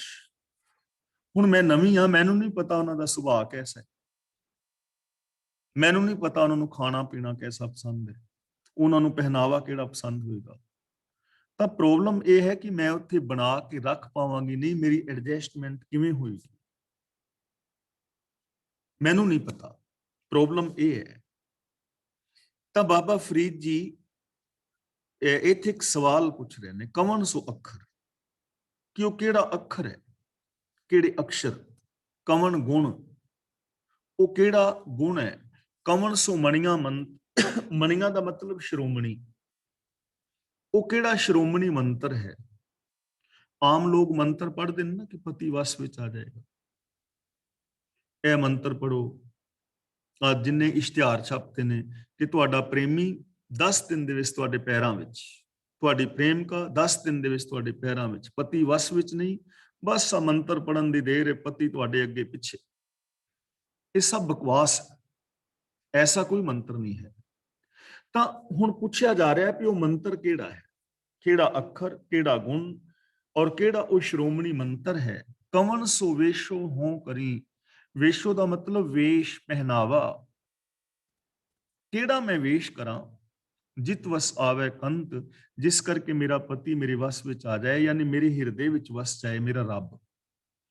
ਰੱਬ ਵਸ ਵਿੱਚ ਆਉਣ ਦਾ ਮਤਲਬ ਇਹ ਨਹੀਂ ਕਿ ਰੱਬ ਦੇ ਕੰਨ ਮਰੋੜ ਕੇ ਜਿਹੜੇ ਮਰਜ਼ੀ ਮੈਂ ਕੰਮ ਕਰਾਈ ਜਾਵਾਂ, ਵੀ ਹੁਣ ਤੂੰ ਜਾ ਬਾਜ਼ਾਰੋਂ ਕੱਦੂ ਖਰੀਦ ਲਿਆ ਤੇ ਗੰਢੇ ਹੁਣ ਤੂੰ ਚੀਰ ਦੇ, ਤੜਕਾ ਲਾ ਦੇ, ਇਹ ਨਹੀਂ। ਵਸ ਆਵੇ ਦਾ ਮਤਲਬ ਮੇਰੇ ਹਿਰਦੇ ਵਿੱਚ ਆਣ ਕੇ ਵਸ ਜਾਏ, ਉਹਦੇ ਗੁਣ ਮੇਰੇ ਹਿਰਦੇ ਵਿੱਚ ਵਸ ਜਾਣ। ਉਹ ਕਿਹੜਾ ਵੇਸ਼ ਹੈ, ਫਿਰ ਸੁਣ ਲਓ। ਅੱਖਰ ਕਿਹੜਾ ਹੈ, ਕਿਹੜੇ ਮੈਂ ਸ਼ਬਦ ਬੋਲਣੇ ਨੇ, ਗੁਣ ਕਿਹੜੇ ਨੇ, ਸ਼੍ਰੋਮਣੀ ਮੰਤਰ ਕਿਹੜਾ ਹੈ, ਔਰ ਵੇਸ਼ ਕਿਹੜਾ ਹੈ, ਜਿਨ੍ਹਾਂ ਦੇ ਧਾਰਨ ਕੀਤਿਆਂ ਪ੍ਰਭੂ ਮੇਰੇ ਹਿਰਦੇ ਵਿੱਚ ਵਸ ਜਾਏ ਔਰ ਮੈਂ ਰੱਬ ਦਾ ਰੂਪ ਹੋ ਜਾਵਾਂ। ਹੁਣ ਅੱਗੇ ਇਸ ਦਾ ਉੱਤਰ ਦੇ ਰਹੇ ਨੇ ਬਾਬਾ ਫਰੀਦ। ਨਿਮਨ ਸੋ ਅੱਖਰ, ਜਿਹੜਾ ਅੱਖਰ ਹੈ ਨਾ ਉਹ ਨਿਮਰਤਾ ਦਾ ਹੈ, ਕਿ ਤੇਰੀ ਜ਼ਿੰਦਗੀ ਵਿੱਚ ਨਿਮਰਤਾ ਹੋਣੀ ਚਾਹੀਦੀ। ਦੇਖੋ ਆਪਾਂ ਇਹ ਚੀਜ਼ਾਂ ਦਾ ਪਹਿਲਾਂ ਵਿਚਾਰ ਕਰ ਚੁੱਕੇ ਹਾਂ ਕਿ ਜੋ ਈਗੋ ਹੈ, ਚਾਹੇ ਤਾਂ ਉਹ ਇਨਫੀਰੀਓਰਿਟੀ ਕੰਪਲੈਕਸ ਹੈ ਜਾਂ ਸੁਪਰੀਓਰਿਟੀ ਕੰਪਲੈਕਸ ਹੈ, ਇਹ ਦੋਵੇਂ ਹੀ ਦੁਖੀ ਕਰਦੇ ਨੇ। ਇਨਫੀਰੀਓਰਿਟੀ ਕੰਪਲੈਕਸ ਦੇ ਅੰਦਰ ਸਾਡੇ ਵਿੱਚ ਹੀਨ ਭਾਵਨਾ ਆ ਜਾਂਦੀ ਕਿ ਮੈਂ ਤੇ ਕੁਝ ਵੀ ਨਹੀਂ, ਉਹਨੂੰ ਨਿਰਾਸ਼ਾ ਹੀ ਦਿਸਦੀ ਹੈ ਚਾਰ ਚੁਫੇਰੇ। ਤੇ ਨਿਰਾਸ਼ਾਵਾਦੀ ਜਿਹੜਾ ਇਨਸਾਨ ਹੈ ਉਹ ਡਿਪਰੈਸ਼ਨ ਦਾ ਸ਼ਿਕਾਰ ਹੋ ਜਾਂਦਾ, ਉਹ ਕਦੇ ਕਾਮਯਾਬ ਨਹੀਂ ਹੁੰਦਾ, ਉਹਦੀ ਜ਼ਿੰਦਗੀ ਵਿੱਚ ਕਦੇ ਖੁਸ਼ੀਆਂ ਨਹੀਂ ਆਉਂਦੀਆਂ, ਕਿਉਂਕਿ ਉਹਨੂੰ ਚਾਰ ਚੁਫੇਰੇ ਦਿਸਦੀ ਹੀ ਨਿਰਾਸ਼ਾ ਹੈ। ਜੇ ਕਿਤੇ ਬੱਦਲ ਬਣ ਜਾਣ ਤਾਂ ਜਿੱਥੇ ਦੂਜੇ ਲੋਕ ਖੁਸ਼ ਹੁੰਦੇ ਨੇ, ਉੱਥੇ ਨਿਰਾਸ਼ਾਵਾਦੀ ਬੱਦਲਾਂ ਨੂੰ ਵੇਖ ਕੇ ਸੋਚਦਾ ਲੈ ਬਸ ਬਣ ਗਏ ਬੱਦਲ, ਹੁਣ ਮੀਂਹ ਪੈਣਾ ਸ਼ੁਰੂ ਹੋ ਜਾਣਾ, ਹੜ੍ਹ ਆ ਜਾਣੇ ਨੇ, ਪਿੰਡਾਂ ਦੇ ਪਿੰਡ ਰੁੜ ਜਾਣੇ ਨੇ, ਗੜੇ ਪੈਣਗੇ, ਫਸਲਾਂ ਬਰਬਾਦ ਹੋ ਜਾਣੀਆਂ ਨੇ, ਬਸ ਖਤਮ ਸਭ ਕੁਛ। ਉਹਨੂੰ ਬਰਬਾਦੀ ਦਿਸ ਰਹੀ ਹੈ ਬੱਦਲਾਂ ਵਿੱਚ। ਜੇ ਸਰਦੀ ਸ਼ੁਰੂ ਹੁੰਦੀ ਹੈ, ਜਿੱਥੇ ਲੋਕ ਖੁਸ਼ ਹੁੰਦੇ ਨੇ, ਪਿਲਸੀ ਦੀਆਂ ਪਿੰਨੀਆਂ ਬਣਾ ਕੇ ਖਾਵਾਂਗੇ, ਪੈਂਟ ਕੋਟ ਪਾਵਾਂਗੇ, ਕਿਤੇ ਗਰਮ ਗੁਲਾਬ ਜਾਮੁਨ ਖਾਵਾਂਗੇ, ਖੁਸ਼ ਹੋ ਰਹੇ ਨੇ। ਤੇ ਜਿਹੜਾ ਨਿਰਾਸ਼ਾਵਾਦੀ ਹੈ ਉਹ ਸਰਦੀ ਦਾ ਮੌਸਮ ਸੁਣ ਕੇ ਹੀ ਭੈਭੀਤ ਹੋ ਜਾਂਦਾ ਹੈ ਕਿ ਹੁਣ ਸਰਦੀ ਸ਼ੁਰੂ ਹੋ ਜਾਣੀ ਹੈ, ਬਸ ਲੋਕਾਂ ਨੂੰ ਜ਼ੁਕਾਮ ਲੱਗ ਜਾਣਾ ਹੈ, ਬੁਖਾਰ ਹੋ ਜਾਣਾ ਹੈ, ਟੀਬੀ ਹੋ ਜਾਣੀ ਹੈ, ਸਲਿਪਰੀ ਹੋ ਜਾਣੀ ਹੈ, ਸਲੋ, ਬਸ ਬੁੱਢੇ ਤੇ ਗਏ, ਹੁਣ ਬੁੱਢੇ ਤੇ ਨਹੀਂ ਬਚਦੇ, ਇਹ ਤੇ ਗਏ, ਬੱਚੇ ਬਿਮਾਰ ਹੋਣਗੇ, ਹੁਣ ਤਾਂ ਬਸ ਤਬਾਹੀ ਹੈ। ਉਹਨੂੰ ਸਰਦੀ ਵਿੱਚ ਵੀ ਤਬਾਹੀ ਦਿਸਦੀ। ਤੇ ਜਦੋਂ ਗਰਮੀ ਆਉਂਦੀ ਹੈ, ਜਿੱਥੇ ਗਰਮੀ ਦੇ ਵਿੱਚ ਲੋਕ ਖੁਸ਼ ਹੁੰਦੇ ਨੇ, ਕਿਸੇ ਹਿਲ ਸਟੇਸ਼ਨ ਤੇ ਜਾਵਾਂਗੇ, ਅਸੀਂ ਕਿਤੇ ਸਨਬਾਥ ਕਰਾਂਗੇ, ਕੋਈ ਸਕੰਜਵੀ ਨਿੰਬੂ ਪੀਵਾਂਗੇ ਜਾਂ ਬਾਹਰ ਜਾਵਾਂਗੇ ਘੁੰਮਣ ਲਈ, ਤੇ ਉੱਥੇ ਨਿਰਾਸ਼ਾਵਾਦੀ ਨੂੰ ਦਿਸਦਾ ਹੈ ਕਿ ਹੁਣ ਗਰਮੀ ਪੈਣੀ ਸ਼ੁਰੂ ਹੋ ਜਾਣੀ ਹੈ, ਬਸ ਸੂਰਜ ਨਿਕਲ ਗਿਆ, ਧੁੱਪ ਸਾੜੇਗੀ, ਪਿੱਤ ਨਿਕਲ ਆਉਣੀ ਹੈ, ਸਕਿਨ ਕੈਂਸਰ ਹੋ ਜਾਣੀ ਹੈ, ਲੂਆਂ ਵਗਣਗੀਆਂ, ਬਸ ਸਭ ਕੁਝ ਤਬਾਹ ਹੋ ਜਾਣਾ ਹੈ। ਤਾਂ ਐਸਾ ਬੰਦਾ ਨਿਰਾਸ਼ਾਵਾਦੀ ਕਦੇ ਖੁਸ਼ੀ ਨਹੀਂ ਮਾਣ ਸਕਦਾ। ਤੇ ਜਿਸ ਦੇ ਅੰਦਰ ਸੁਪਰੀਓਰਿਟੀ ਕੰਪਲੈਕਸ ਹੈ, ਜੋ ਹੰਕਾਰ ਦਾ ਸ਼ਿਕਾਰ ਹੈ, ਉਹਨੂੰ ਹੰਕਾਰ ਦਾ ਕੰਡਾ ਚੁਭਦਾ ਰਹਿੰਦਾ, ਉਹ ਵੀ ਕਦੇ ਖੁਸ਼ੀ ਨਹੀਂ ਮਾਣ ਸਕਦਾ, ਉਹਦੀ ਵੀ ਕਿਸੇ ਨਾਲ ਬਣ ਨਹੀਂ ਹੁੰਦੀ। ਇਸ ਲਈ ਨਿਮਨ ਸੋ ਅੱਖਰ, ਜਿਹੜਾ ਅੱਖਰ ਹੈ ਉਹ ਨਿਮਰਤਾ ਦਾ ਹੋਵੇ, ਜ਼ਿੰਦਗੀ ਵਿੱਚ ਨਿਮਰਤਾ ਚਾਹੀਦੀ ਹੈ। ਮਿੱਠਤ ਨੀਵੀ ਨਾਨਕਾ, ਗੁਣ ਚੰਗਿਆਈਆਂ ਤਤ, ਜਿੰਨੇ ਵੀ ਗੁਣ ਨੇ, ਜਿੰਨੀਆਂ ਵੀ ਚੰਗਿਆਈਆਂ ਨੇ, ਉਹ ਨਿਮਰਤਾ ਵਿੱਚ ਨੇ। ਮੰਨ ਲਓ ਹੁਣ ਮੈਂ ਹਾਂ, ਮੈਨੂੰ ਕੰਪਿਊਟਰ ਚਲਾਉਣਾ ਨਹੀਂ ਆਉਂਦਾ, ਤੇ ਕੋਈ ਬੱਚਾ ਹੈ 10-12 ਸਾਲ ਦਾ, ਹੁਣ ਬੱਚੇ ਮਾਸਟਰ ਨੇ ਨਾ, ਤੇ ਉਹ ਕਵੇ ਵੀ ਅੰਕਲ ਜਾਂ ਬਾਪੂ ਜੀ ਮੈਂ ਤੁਹਾਨੂੰ ਕੰਪਿਊਟਰ ਚਲਾਉਣਾ ਸਿਖਾ ਦਿੰਦਾ, ਬੇਸਿਕ ਟ੍ਰੇਨਿੰਗ, ਤੇ ਮੈਂ ਕਹਾਂ ਵੀ ਇਹ 10 ਸਾਲ ਦਾ ਬੱਚਾ ਤੇ ਮੈਂ 62 ਸਾਲ ਦਾ, ਮੈਂ ਤੋਂ ਕਿਉਂ ਸਿੱਖਾਂ, ਮੇਰੀ ਉਮਰ, ਹੰਕਾਰ, ਤਾਂ ਮੇਰਾ ਇਹ ਹੰਕਾਰ ਮੈਨੂੰ ਨਹੀਂ ਸਿੱਖਣ ਦੇਵੇਗਾ। ਤੇ ਜੇ ਮੈਂ ਨਿਮਰਤਾ ਇੱਕ ਸਟੂਡੈਂਟ ਦੀ ਤਰ੍ਹਾਂ ਉਹਨੂੰ ਆਪਣਾ ਟੀਚਰ ਮੰਨ ਲਵਾਂ ਤੇ ਮੈਂ ਸਿੱਖ ਸਕਦਾ ਵਾਂ। ਇਸ ਲਈ ਨਿਮਰਤਾ ਬਹੁਤ ਜ਼ਰੂਰੀ ਹੈ। ਰਿਸ਼ਤਿਆਂ ਨੂੰ ਨਿਭਾਉਣਾ ਹੈ, ਨਿਮਰਤਾ ਚਾਹੀਦੀ ਹੈ। ਇੱਕ ਬੰਦੇ ਦੇ ਨਿਮਨ ਦੇ ਨਾਲ ਜੇ ਕੁਝ ਰਿਸ਼ਤੇ ਬਣਦੇ ਨੇ ਤਾਂ ਸਾਨੂੰ ਉਹ ਬਣਾਉਣੇ ਚਾਹੀਦੇ ਨੇ, ਮਤਲਬ ਨਿਮਰਤਾ ਚਾਹੀਦੀ ਹੈ। ਜੇ ਰਿਸ਼ਤਿਆਂ ਵਿੱਚ ਆਪਸੀ ਮੇਲ ਮਿਲਾਪ ਵਿੱਚ ਨਿਮਰਤਾ ਨਹੀਂ ਹੈ ਤਾਂ ਫਿਰ ਇਹ ਰਿਸ਼ਤੇ, ਇਹ ਮੇਲ ਮਿਲਾਪ ਸੁਖਾਵਾਂ ਨਹੀਂ ਰਹਿ ਜਾਂਦਾ। ਨਿਮਨ ਸੋ ਅੱਖਰ, ਖਵਣ ਗੁਣ, ਖਵਣ ਦਾ ਮਤਲਬ ਹੈ ਸਹਾਰਨਾ, ਸਹਿਨਸ਼ੀਲਤਾ। ਗੁਣ ਜਿਹੜਾ ਹੈ ਉਹ ਸਹਿਨਸ਼ੀਲਤਾ ਦਾ ਹੋਣਾ ਚਾਹੀਦਾ, ਨਿਮਰਤਾ ਦੇ ਨਾਲ ਬੋਲਣਾ। ਜੋ ਤੁਸੀਂ ਆਪਣਾ ਪੱਖ ਰੱਖਣਾ ਹੈ, ਨਿਮਰਤਾ ਦੇ ਨਾਲ ਰੱਖੋ, ਉੱਚੀ ਟੋਨ ਵਿੱਚ ਨਹੀਂ, ਹੰਕਾਰ ਦੇ ਨਾਲ ਨਹੀਂ, ਨਿਮਰਤਾ ਦੇ ਨਾਲ, ਪਿਆਰ ਦੇ ਨਾਲ ਆਪਣਾ ਪੱਖ ਰੱਖੋ। ਖਵਣ ਗੁਣ, ਖਵਣ ਦਾ ਮਤਲਬ ਸਹਿਨਸ਼ੀਲਤਾ, ਸਹਿਨਸ਼ੀਲਤਾ ਹੋਣੀ ਚਾਹੀਦੀ ਹੈ। ਜੇ ਕਿਸੇ ਨੇ ਮੇਰੀ ਗਲਤੀ ਦੱਸੀ ਹੈ ਤਾਂ ਮੈਨੂੰ ਧੰਨਵਾਦ ਕਰਨਾ ਚਾਹੀਦਾ ਹੈ, ਮੈਨੂੰ ਸਹਿਨ ਕਰਨੀ ਚਾਹੀਦੀ ਹੈ ਕਿ ਠੀਕ ਹੈ ਮੇਰੀ ਗਲਤੀ ਹੈ, ਮੰਨ ਲੈਣੀ ਚਾਹੀਦੀ ਹੈ, ਤਾਂ ਹੀ ਮੰਨਾਂਗਾ ਨਾ ਜੇ ਸਹਿਨਸ਼ੀਲਤਾ ਹੋਵੇਗੀ। ਜੇ ਸਹਿਨਸ਼ੀਲਤਾ ਨਹੀਂ ਹੈ ਤਾਂ ਕੋਈ ਗਲਤੀ ਦੱਸੇਗਾ ਤੇ ਨਾਲ ਦੇ ਨਾਲ ਮੈਂ ਕਹਿ ਦੇਵਾਂਗਾ ਤੂੰ ਲੱਗਾ ਮੇਰੇ ਤੇ ਹੈਡਮਾਸਟਰ, ਤੂੰ ਡੀਸੀ ਲੱਗਾ, ਤੂੰ ਫਲਾਂ ਲੱਗਾ, ਢੀਂਗ ਲੱਗਾ। ਘਰ ਦੇ ਵਿੱਚ ਕਿਤੇ ਨੂੰਹ ਨੂੰ ਕਹਿ ਦਿੱਤਾ ਵੀ ਸਬਜ਼ੀ ਵਿੱਚ ਲੂਣ ਕੁੜੀਏ ਜ਼ਿਆਦਾ ਹੋ ਗਿਆ ਤੇ ਪਤੀਲਾ ਚੁੱਕ ਕੇ ਉਹ ਮਾਰਿਆ, ਲੈ ਆਪ ਬਣਾ ਲੈ। ਸਹਿਨਸ਼ੀਲਤਾ। ਤੇ ਜੇ ਸਹਿਨਸ਼ੀਲਤਾ ਹੋਏ ਤੇ ਕੋਈ ਗੱਲ ਨਹੀਂ, ਮੰਮੀ ਜਾਂ ਪਾਪਾ ਜਾਂ ਜੋ ਵੀ ਅੰਕਲ, ਵੀ ਕੋਈ ਨਹੀਂ, ਹੋ ਗਿਆ ਗਲਤੀ ਨਾਲ, ਅੱਗੇ ਤੋਂ ਨਹੀਂ ਹੋਏਗਾ। ਆਪਣੀ ਗਲਤੀ ਮੰਨ ਲੈਣੀ ਚਾਹੀਦੀ। ਸਹਿਨਸ਼ੀਲਤਾ, ਸਬਰ ਦੀ ਆਪਾਂ ਕੱਲ ਗੱਲ ਕੀਤੀ ਸੀ। ਜੇ ਸਬਰ ਹੋਵੇ, ਸਹਿਨਸ਼ੀਲਤਾ ਹੋਵੇ, ਤਾਂ ਕਿੰਨੇ ਸਾਰੇ ਰਿਸ਼ਤੇ ਨਾਤੇ ਅਸੀਂ ਨਿਭਾ ਸਕਦੇ ਹਾਂ, ਕਿੰਨੀ ਵੱਡੀ ਅਸੀਂ ਕਾਮਯਾਬੀ ਹਾਸਲ ਕਰ ਸਕਦੇ ਹਾਂ। ਤਾਂ ਸਾਡੇ ਅੰਦਰ ਇਹ ਸਹਿਨਸ਼ੀਲਤਾ ਹੋਣੀ ਚਾਹੀਦੀ ਕਿ ਅਸੀਂ ਆਪਣੀਆਂ ਗਲਤੀਆਂ ਨੂੰ ਮੰਨ ਸਕੀਏ। ਜਿਹਬਾ ਮਣੀਆਂ ਮੰਤ, ਮੰਤ ਦਾ ਮਤਲਬ ਮੰਤਰ। ਹੁਣ ਮੰਤਰ ਕਿਹੜਾ ਹੈ? ਜ਼ਬਾਨ ਦੇ ਨਾਲ ਮਿੱਠੇ ਔਰ ਸੱਚੇ ਬੋਲ ਬੋਲਣਾ ਸਭ ਤੋਂ ਵੱਡਾ ਮੰਤਰ ਹੈ। ਇਹਦੇ ਨਾਲ ਤੁਸੀਂ ਮੋਹ ਸਕਦੇ ਹੋ ਕਿਸੇ ਦੇ ਦਿਲ ਨੂੰ। ਮੈਂ ਪਹਿਲਾਂ ਕਈ ਵਾਰ ਬੇਨਤੀ ਕੀਤੀ ਹੈ, ਕਈ ਲੋਕਾਂ ਦੇ ਬੋਲ ਉਸ ਚਿੱਠੀ ਵਰਗੇ ਹੁੰਦੇ ਨੇ ਜਿਹਨੂੰ ਬਾਰ-ਬਾਰ ਪੜ੍ਹਨ ਤੇ ਜੀ ਕਰਦਾ। ਕਈ ਲੋਕਾਂ ਦੇ ਬੋਲ ਇੰਨੇ ਪਿਆਰੇ ਸਕਾਰਾਤਮਕ ਹੁੰਦੇ ਨੇ, ਜੀ ਕਰਦਾ ਹੈ ਇਹ ਬੋਲੀ ਜਾਏ ਤੇ ਅਸੀਂ ਸੁਣੀ ਜਾਈਏ। ਕਈਆਂ ਦੇ ਬੋਲ ਇੰਨੇ ਪਿਆਰੇ, ਲੁਭਾਵਣੇ ਔਰ ਵਿਕਾਸਸ਼ੀਲ ਹੁੰਦੇ ਨੇ ਕਿ ਉਹ ਦੂਰ ਬੈਠਿਆਂ ਵੀ ਨੇੜੇ ਭਾਸਦੇ ਨੇ। ਕਈਆਂ ਲੋਕਾਂ ਦੇ ਬੋਲ ਇੰਨੇ ਪਿਆਰ ਵਾਲੇ, ਇੰਨੇ ਸਕਾਰਾਤਮਕ, ਮਿੱਠੇ ਹੁੰਦੇ ਨੇ, ਉਹ ਸਦਾ ਵਾਸਤੇ ਸਾਡੇ ਦਿਲ ਵਿੱਚ ਉਤਰ ਜਾਂਦੇ ਨੇ। ਉਹ ਸਾਡੇ ਔਰ ਅਸੀਂ ਉਹਨਾਂ ਦੇ ਬਣ ਜਾਂਦੇ ਹਾਂ। ਬੋਲ ਹੀ ਨੇ ਨਾ। ਤੇ ਬਾਕੀ ਬੋਲਾਂ ਬਾਰੇ ਤੇ ਸਾਨੂੰ ਪਤਾ ਹੀ ਹੈ ਜੋ ਸਾਡੇ ਬੋਲ ਕਰਦੇ ਨੇ। ਟੂਟ ਪ੍ਰੀਤ ਗਈ ਬੁਰ ਬੋਲ। ਬੁਰੇ ਬੋਲਾਂ ਨੇ ਮਨੁੱਖ ਦੀ ਪ੍ਰੀਤ ਤੋੜੀ ਹੈ। ਸਾਡੇ ਪਰਿਵਾਰ ਬਿਖਰੇ ਨੇ, ਰਿਸ਼ਤੇ ਟੁੱਟੇ ਨੇ, ਮਿੱਤਰਤਾ ਵਿੱਚ ਦਰਾਰਾਂ ਪਈਆਂ ਨੇ। ਉਹਨਾਂ ਦਾ ਮੇਨ ਕਾਰਨ ਬੋਲ ਵੀ ਨੇ, ਬਹੁਤੇ ਬੋਲ। ਕੱਲ ਵੀ ਤੁਸੀਂ ਕਲਾਸ ਵਿੱਚ ਵੀ ਗੱਲ ਕਰ ਰਹੇ ਸੀ ਨਾ ਕਿ 70-75 ਕਿਲੋ ਦੇ ਸਰੀਰ ਦੀ ਬਜਾਏ ਜੇ 50 ਗ੍ਰਾਮ ਦੀ ਜ਼ਬਾਨ ਨੂੰ ਕੰਟਰੋਲ ਕਰ ਲਿਆ ਜਾਏ ਤੇ ਬਹੁਤ ਸਾਰੇ ਰਿਸ਼ਤੇ ਬਚ ਸਕਦੇ ਨੇ। ਇਸ ਲਈ ਸਾਨੂੰ ਜ਼ਬਾਨ ਦੇ ਉੱਤੇ ਕੰਟਰੋਲ ਕਰਨਾ ਚਾਹੀਦਾ ਹੈ। ਮਿੱਠੇ, ਪਿਆਰੇ, ਸਕਾਰਾਤਮਕ, ਭਲੇ ਵਾਲੇ ਬੋਲ ਬੋਲਣੇ ਚਾਹੀਦੇ ਨੇ। ਪੋਜ਼ਿਟਿਵ ਬੋਲ ਬੋਲਣੇ ਚਾਹੀਦੇ ਨੇ। ਐਸੇ ਬੋਲ ਜਿਨ੍ਹਾਂ ਦੇ ਨਾਲ ਦੂਜੇ ਕਿਸੇ ਨੂੰ ਸੁੱਖ ਮਿਲੇ। ਇੱਕ ਫਿੱਕਾ ਨਾ ਗਾ ਲਾਏ, ਸਭਨਾ ਮੈਂ ਸੱਚਾ ਤਣੀ, ਹਿਆਉ ਨਾ ਕਹਿ ਠਾਹੇ, ਮਾਨਕ ਸਭ ਅਮੁੱਲ ਵੇ। ਐਸੇ ਬੋਲ ਬੋਲੋ ਕਿ ਉਹਨਾਂ ਬੋਲਾਂ ਦੇ ਨਾਲ ਤੁਹਾਨੂੰ ਵੀ ਸ਼ਾਂਤੀ ਮਿਲੇ, ਤੁਹਾਡਾ ਅੰਦਰਲਾ ਸ਼ਾਂਤ ਰਹੇ ਔਰ ਤੁਹਾਡੇ ਬੋਲਾਂ ਨੂੰ ਸੁਣ ਕੇ ਦੂਜੇ ਨੂੰ ਵੀ ਸ਼ਾਂਤੀ ਮਿਲੇ। ਜੋ ਮਿੱਠੇ ਬੋਲ ਬੋਲਣ ਵਾਲਾ ਹੈ ਨਾ, ਉਹਦੀਆਂ ਮਿਰਚਾਂ ਵੀ ਵਿਕ ਜਾਂਦੀਆਂ ਨੇ ਤੇ ਕੌੜੇ ਬੋਲ ਬੋਲਣ ਵਾਲੇ ਦਾ ਸ਼ਹਿਦ ਵੀ ਨਹੀਂ ਵਿਕਦਾ। ਇਸ ਲਈ ਮੇਨ ਚੀਜ਼ ਸਾਡੇ ਬੋਲ ਹੈ। ਕਈ ਵਾਰ ਸਾਡਾ ਪੱਖ ਬਹੁਤ ਚੰਗਾ ਹੁੰਦਾ ਹੈ, ਲੇਕਿਨ ਸਾਡੇ ਕੋਲ ਸ਼ਬਦਾਵਲੀ ਚੰਗੀ ਨਹੀਂ ਹੁੰਦੀ, ਬੋਲ ਚੰਗੇ ਨਹੀਂ ਹੁੰਦੇ, ਜਿਸ ਕਰਕੇ ਅਸੀਂ ਆਪਣੇ ਸੰਬੰਧ ਨਹੀਂ ਬਣਾ ਪਾਉਂਦੇ। ਦੇਖੋ, ਬੋਲ ਨੇ ਨਾ, ਇੱਕ ਬੰਦੇ ਨੂੰ ਦੋ ਬੰਦੇ ਮਿਲੇ, ਮੰਨ ਲਓ ਦੋ ਬੰਦੇ ਮਿਲੇ ਤੇ ਉਹਨਾਂ ਨੇ ਮੇਰੇ ਪਿਤਾ ਜੀ ਨੂੰ ਮਿਲੇ, ਮੈਂ ਆਪਣਾ ਨਾਂ ਲੈ ਕੇ ਗੱਲ ਕਰ ਲੈਣਾ, ਤੇ ਉਹਨਾਂ ਦੋਵਾਂ ਮੇਰੇ ਪਿਤਾ ਜੀ ਨੇ ਉਹਨਾਂ ਦੋਵਾਂ ਬੰਦਿਆਂ ਨੂੰ ਕਿਹਾ ਕਿ ਉਹਨੂੰ, ਮੇਰੇ ਬੇਟੇ ਨੂੰ, ਮੋਹਰ ਸਿੰਘ ਨੂੰ ਕਹੋ ਕਿ ਮੈਨੂੰ ਫੋਨ ਕਰ ਲੈ। ਸਪੋਜ਼ ਸ਼ਬਦ। ਤੇ ਉਹਨਾਂ ਦੋਹਾਂ ਨੇ ਆਣ ਕੇ ਮੈਨੂੰ ਸੁਨੇਹਾ ਦਿੱਤਾ। ਇੱਕ ਨੇ ਸੁਨੇਹਾ ਦਿੱਤਾ ਕਿ ਗਿਆਨੀ ਜੀ ਤੁਹਾਡੇ ਪਿਤਾ ਜੀ ਕਹਿੰਦੇ ਸੀ ਫੋਨ ਕਰ ਲਿਓ, ਤੇ ਤੁਸੀਂ ਆਪਣੇ ਪਿਤਾ ਨੂੰ ਫੋਨ ਕਰ ਲਿਓ। ਇੱਕ ਨੇ ਤੇ ਇਹ ਸੁਨੇਹਾ ਦਿੱਤਾ, ਤੇ ਦੂਜੇ ਨੇ ਦੂਰੋਂ ਆਵਾਜ਼ ਮਾਰੀ, ਉਹ ਗਿਆਨੀ ਤੇਰੀ ਮਾਂ ਦਾ ਖਸਮ ਮਿਲਿਆ ਸੀ, ਉਹ ਆਂਦਾ ਸੀ ਮੈਨੂੰ ਫੋਨ ਕਰ ਲਵੇ। ਹੁਣ ਮਾਂ ਦਾ ਖਸਮ ਹੁੰਦਾ ਤੇ ਪਿਓ ਹੀ ਹੈ ਨਾ, ਪਰ ਬੋਲੀ, ਸ਼ਬਦਾਵਲੀ, ਵਰਡਿੰਗ। ਇਸ ਲਈ ਅਸੀਂ ਕੀ ਕਹਿਣਾ ਚਾਹੁੰਦੇ ਹਾਂ, ਸ਼ਬਦਾਵਲੀ ਸਾਡੀ ਠੀਕ ਚਾਹੀਦੀ। ਜੇ ਸ਼ਬਦਾਵਲੀ ਵਿੱਚ ਗੜਬੜ ਹੈ ਤਾਂ ਗੜਬੜ ਹੋਏਗੀ। ਇਸ ਲਈ ਬਾਬਾ ਫਰੀਦ ਜੀ ਕਹਿੰਦੇ ਨੇ, ਜ਼ਬਾਨ ਦੇ ਨਾਲ ਮਿੱਠੇ ਬੋਲ ਬੋਲੋ।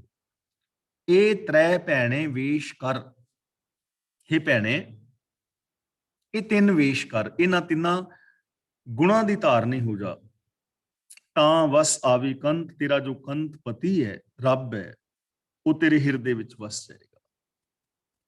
ਤਾਂ ਇੱਥੇ ਕੇਵਲ ਔਰਤ ਵਾਸਤੇ ਹੀ ਗੱਲ ਨਹੀਂ ਹੈ, ਕਿਉਂਕਿ ਹਮ ਸਹਿਕੇਰੀਆਂ ਦਾਸੀਆਂ। ਇੱਥੇ ਬੰਦਿਆਂ, ਇਸਤਰੀਆਂ ਸਾਰਿਆਂ ਵਾਸਤੇ ਨੇ, ਕਿਉਂਕਿ ਸਾਡਾ ਸਾਂਝਾ ਖਸਮ ਮਾਲਕ ਰੱਬ ਹੈ ਨਾ। ਤੇ ਅਸੀਂ ਰੱਬ ਦਾ ਮਿਲਾਪ ਚਾਹੁੰਦੇ ਹਾਂ, ਰੱਬ ਵਰਗੇ ਹੋਣਾ ਚਾਹੁੰਦੇ ਹਾਂ। ਉਹਦੇ ਵਾਸਤੇ ਵੇਸ਼ ਕਿਹੜਾ ਹੈ, ਉਹਦੇ ਵਾਸਤੇ ਅੱਖਰ ਕਿਹੜਾ ਹੈ, ਉਹਦੇ ਵਾਸਤੇ ਗੁਣ ਕਿਹੜਾ ਹੈ, ਉਹ ਬਾਬਾ ਫਰੀਦ ਜੀ ਸਾਨੂੰ ਸਮਝਾ ਰਹੇ ਨੇ। ਨਿਮਨ ਸੋ ਅੱਖਰ, ਨਿਮਰਤਾ ਚਾਹੀਦੀ ਹੈ ਜ਼ਿੰਦਗੀ ਵਿੱਚ, ਹੰਕਾਰ ਨਾ ਹੋਏ, ਈਗੋ ਨਾ ਹੋਏ। ਦੂਜਾ ਗੁਣ ਹੈ ਸਹਿਨਸ਼ੀਲਤਾ। ਕਿ ਸਹਿਨਸ਼ੀਲਤਾ ਚਾਹੀਦੀ ਹੈ। ਜੇ ਕਿਸੇ ਨੇ ਕੁਝ ਕਹਿ ਦਿੱਤਾ ਹੈ ਨਾ, ਤਾਂ ਥੋੜਾ ਜਿਹਾ ਸਹਾਰ ਲਓ, ਥੋੜਾ ਜਿਹਾ ਸਬਰ ਕਰ ਲਓ। ਤੇ ਤੀਜੀ ਗੱਲ ਹੈ ਜ਼ਬਾਨ ਦੇ ਨਾਲ ਮਿੱਠੇ ਬੋਲ ਬੋਲਣੇ, ਸਕਾਰਾਤਮਕ ਬੋਲ ਬੋਲਣੇ। ਜੇ ਇਹ ਤਿੰਨਾਂ ਗੁਣਾਂ ਨੂੰ ਅਮਲ ਵਿੱਚ ਲੈ ਆਂਦਾ ਜਾਏ ਤਾਂ ਰੱਬ ਸਾਡੇ ਹਿਰਦੇ ਵਿੱਚ ਆਣ ਕੇ ਵਸ ਜਾਏਗਾ। ਯਾਨੀ ਇਹਨਾਂ ਤਿੰਨਾਂ ਗੁਣਾਂ ਨੂੰ ਆਪਣੇ ਹਿਰਦੇ ਵਿੱਚ ਵਸਾ ਲੈਣਾ ਹੀ ਰੱਬ ਦਾ ਵਸਾ ਲੈਣਾ ਹੈ। ਜੇ ਸੌਖੇ ਲਫ਼ਜ਼ਾਂ ਵਿੱਚ ਕਹੀਏ ਕਿ ਜੇ ਇਹ ਤਿੰਨ ਗੁਣ ਤੁਹਾਡੇ ਕੋਲ ਆ ਗਏ, ਸਮਝ ਲਓ ਰੱਬ ਆ ਗਿਆ। ਨਿਮਰਤਾ, ਸਹਿਨਸ਼ੀਲਤਾ ਔਰ ਜ਼ਬਾਨ ਦੇ ਸੱਚੇ ਪਿਆਰੇ ਔਰ ਸਕਾਰਾਤਮਕ ਬੋਲ, ਇਹਨਾਂ ਨੂੰ ਪਾ ਲੈਣਾ ਹੀ ਰੱਬ ਨੂੰ ਪਾ ਲੈਣਾ ਹੈ। ਹੋਰ ਕੋਈ ਰੱਬ ਇਹ ਨਹੀਂ ਕਿ ਤੁਹਾਡੇ ਸਾਹਮਣੇ ਆਣ ਕੇ ਖਲੋਏਗਾ ਕਿ ਮੰਗੋ ਬੇਟਾ ਕੀ ਮੰਗਦੇ ਹੋ, ਤੇ ਫਿਰ ਅਸੀਂ ਕਵਾਂਗੇ ਵੀ ਸਾਡੇ ਗੁਆਂਢੀਆਂ ਦੀ ਕੋਠੀ ਢਾਹ ਦੇ।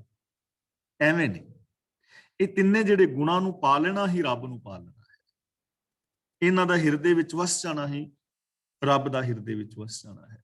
ਤਾਂ ਦੇਖੋ ਹੁਣ ਕਿੰਨੇ ਸੌਖੇ ਢੰਗ ਦੇ ਨਾਲ ਸਾਨੂੰ ਬਾਬਾ ਫਰੀਦ ਜੀ ਨੇ ਗਾਈਡ ਕੀਤਾ ਹੈ, ਜੀਵਨ ਦਾ ਰਾਸਤਾ ਦੱਸਿਆ ਹੈ। ਹੁਣ ਜੇ ਇਕੱਲੇ ਇਸ ਸ਼ਲੋਕ ਦੇ ਉੱਤੇ ਅਮਲ ਕਰ ਲੈਣ ਨਾ ਦੁਨੀਆ ਦੇ ਲੋਕ, ਤਾਂ ਪੂਰੀ ਜ਼ਿੰਦਗੀ ਬਦਲ ਸਕਦੀ ਹੈ, ਪੂਰੀ ਦੁਨੀਆ ਬਦਲ ਸਕਦੀ ਹੈ। ਹਰ ਬੰਦਾ ਰੱਬ ਵਰਗਾ ਹੋ ਸਕਦਾ ਹੈ, ਪਰਿਵਾਰ ਬਦਲ ਸਕਦੇ ਨੇ, ਜੀਵਨ ਬਦਲ ਸਕਦਾ ਹੈ। ਪਰ ਗੱਲ ਤੇ ਅਮਲ ਕਰਨ ਦੀ ਹੈ ਨਾ। ਗੱਲਾਂ ਨਾਲ ਤਾਂ ਕੁਝ ਨਹੀਂ ਹੋਣਾ, ਗੱਲਾਂ ਤਾਂ ਹੁਣ ਮੈਂ ਵੀ ਕਰੀ ਜਾ ਰਿਹਾ, ਪਰ ਜੇ ਮੇਰੀ ਜ਼ਿੰਦਗੀ ਵਿੱਚ ਇਹ ਚੀਜ਼ਾਂ ਨਹੀਂ ਹਨ ਤਾਂ ਇਹਦੀ ਪ੍ਰਾਪਤੀ ਮੈਨੂੰ ਨਹੀਂ ਹੋਏਗੀ। ਪ੍ਰਾਪਤੀ ਗੱਲਾਂ ਨਾਲ ਨਹੀਂ ਹੋਣੀ, ਗੱਲੀ ਜੋਗ ਨਾ ਹੋਈ, ਇੰਪਲੀਮੈਂਟ ਕਰਨਾ ਪੈਣਾ। ਜੋ ਇੰਪਲੀਮੈਂਟ ਕਰੇਗਾ ਉਹਨੂੰ ਇਹਨਾਂ ਚੀਜ਼ਾਂ ਦਾ ਫਲ ਮਿਲੇਗਾ। ਦੇਖੋ ਇਸ ਸ਼ਲੋਕ ਵਿੱਚ ਕੋਈ ਸਮਾਧੀ ਲਾਉਣ ਦੀ ਗੱਲ ਨਹੀਂ ਕਹੀ ਕਿ ਤੁਸੀਂ ਸਮਾਧੀ ਲਾਓ, ਤੁਸੀਂ ਮਾਲਾ ਫੇਰੋ, ਦਸਮ ਦੁਆਰ ਵਿੱਚ ਪ੍ਰਾਨ ਚੜਾਓ, ਤੀਰਥਾਂ ਤੇ ਜਾਓ, ਵਰਤ ਰੱਖੋ, ਨਰਾਤੇ ਕਰੋ, ਪੁੰਨ ਦਾਨ ਕਰੋ, ਦੂਜਾ ਤੀਜਾ। ਕੋਈ ਇੱਥੇ ਚੀਜ਼ਾਂ ਨਹੀਂ ਦੱਸੀਆਂ, ਸਿਰਫ ਤਿੰਨ ਗੁਣ ਦੱਸੇ ਨੇ। ਇਹਨਾਂ ਤਿੰਨਾਂ ਗੁਣਾਂ ਦੇ ਧਾਰਨੀ ਹੋ ਜਾਓ, ਰੱਬ ਤੁਹਾਡੇ ਹਿਰਦੇ ਵਿੱਚ ਵਸੇਗਾ। ਯਾਨੀ ਇਹ ਤਿੰਨਾਂ ਗੁਣਾਂ ਨੂੰ ਪਾ ਲੈਣਾ ਹੀ ਰੱਬ ਨੂੰ ਪਾ ਲੈਣਾ ਹੈ। ਗੁਰੂ ਜੀ ਰਹਿਮਤ ਕਰਨ, ਅਸੀਂ ਗੁਰਬਾਣੀ ਤੋਂ ਸੇਧ ਲੈ ਕੇ ਤੇ ਐਸੀ ਜੋ ਜ਼ਿੰਦਗੀ ਹੈ ਉਹ ਜੀ ਸਕੀਏ। ਤਾਂ ਅੱਜ ਦੀ ਜੋ ਵਿਚਾਰ ਹੈ ਉਹ ਅਸੀਂ ਇੱਥੇ ਸਮਾਪਤ ਕਰਦੇ ਹਾਂ। ਅੱਜ ਦੇ ਇਹਨਾਂ ਸ਼ਲੋਕਾਂ ਵਿੱਚ ਜੇ ਕਿਸੇ ਵੀਰ ਭੈਣ ਨੇ ਕੋਈ ਸਵਾਲ ਪੁੱਛਣਾ ਹੋਵੇ ਤਾਂ ਅਨਮਿਊਟ ਹੋ ਜਾਓ, ਆਪਣਾ ਸਵਾਲ ਪੁੱਛ ਸਕਦੇ ਹੋ। ਤੇ ਜੇ ਕਿਸੇ ਵੀਰ ਭੈਣ ਨੇ ਆਪਣਾ ਕੋਈ ਵਿਚਾਰ ਦੇਣੇ ਨੇ ਤਾਂ ਉਹ ਵੀ ਅਨਮਿਊਟ ਹੋ ਜਾਓ, ਆਪਣੇ ਵਿਚਾਰ ਦੇ ਸਕਦੇ ਨੇ। ਹੁਣ ਵੀਰ ਤਰਲੋਚਨ ਸਿੰਘ ਜੀ ਅਨਮਿਊਟ ਹੋ ਗਏ ਨੇ, ਅਗਲੀ ਕਾਰਵਾਈ ਉਹ ਕਰਨਗੇ। ਤੇ ਜਿਹੜੇ ਵੀਰ ਤੇ ਭੈਣਾਂ ਫੇਸਬੁੱਕ ਤੇ ਸਰਵਣ ਕਰ ਰਹੇ ਨੇ, ਉਹਨਾਂ ਸਾਰੇ ਵੀਰਾਂ ਔਰ ਭੈਣਾਂ ਦਾ ਤਹਿ ਦਿਲ ਤੋਂ ਧੰਨਵਾਦ। ਵਾਹਿਗੁਰੂ ਜੀ ਕਾ ਖਾਲਸਾ, ਵਾਹਿਗੁਰੂ ਜੀ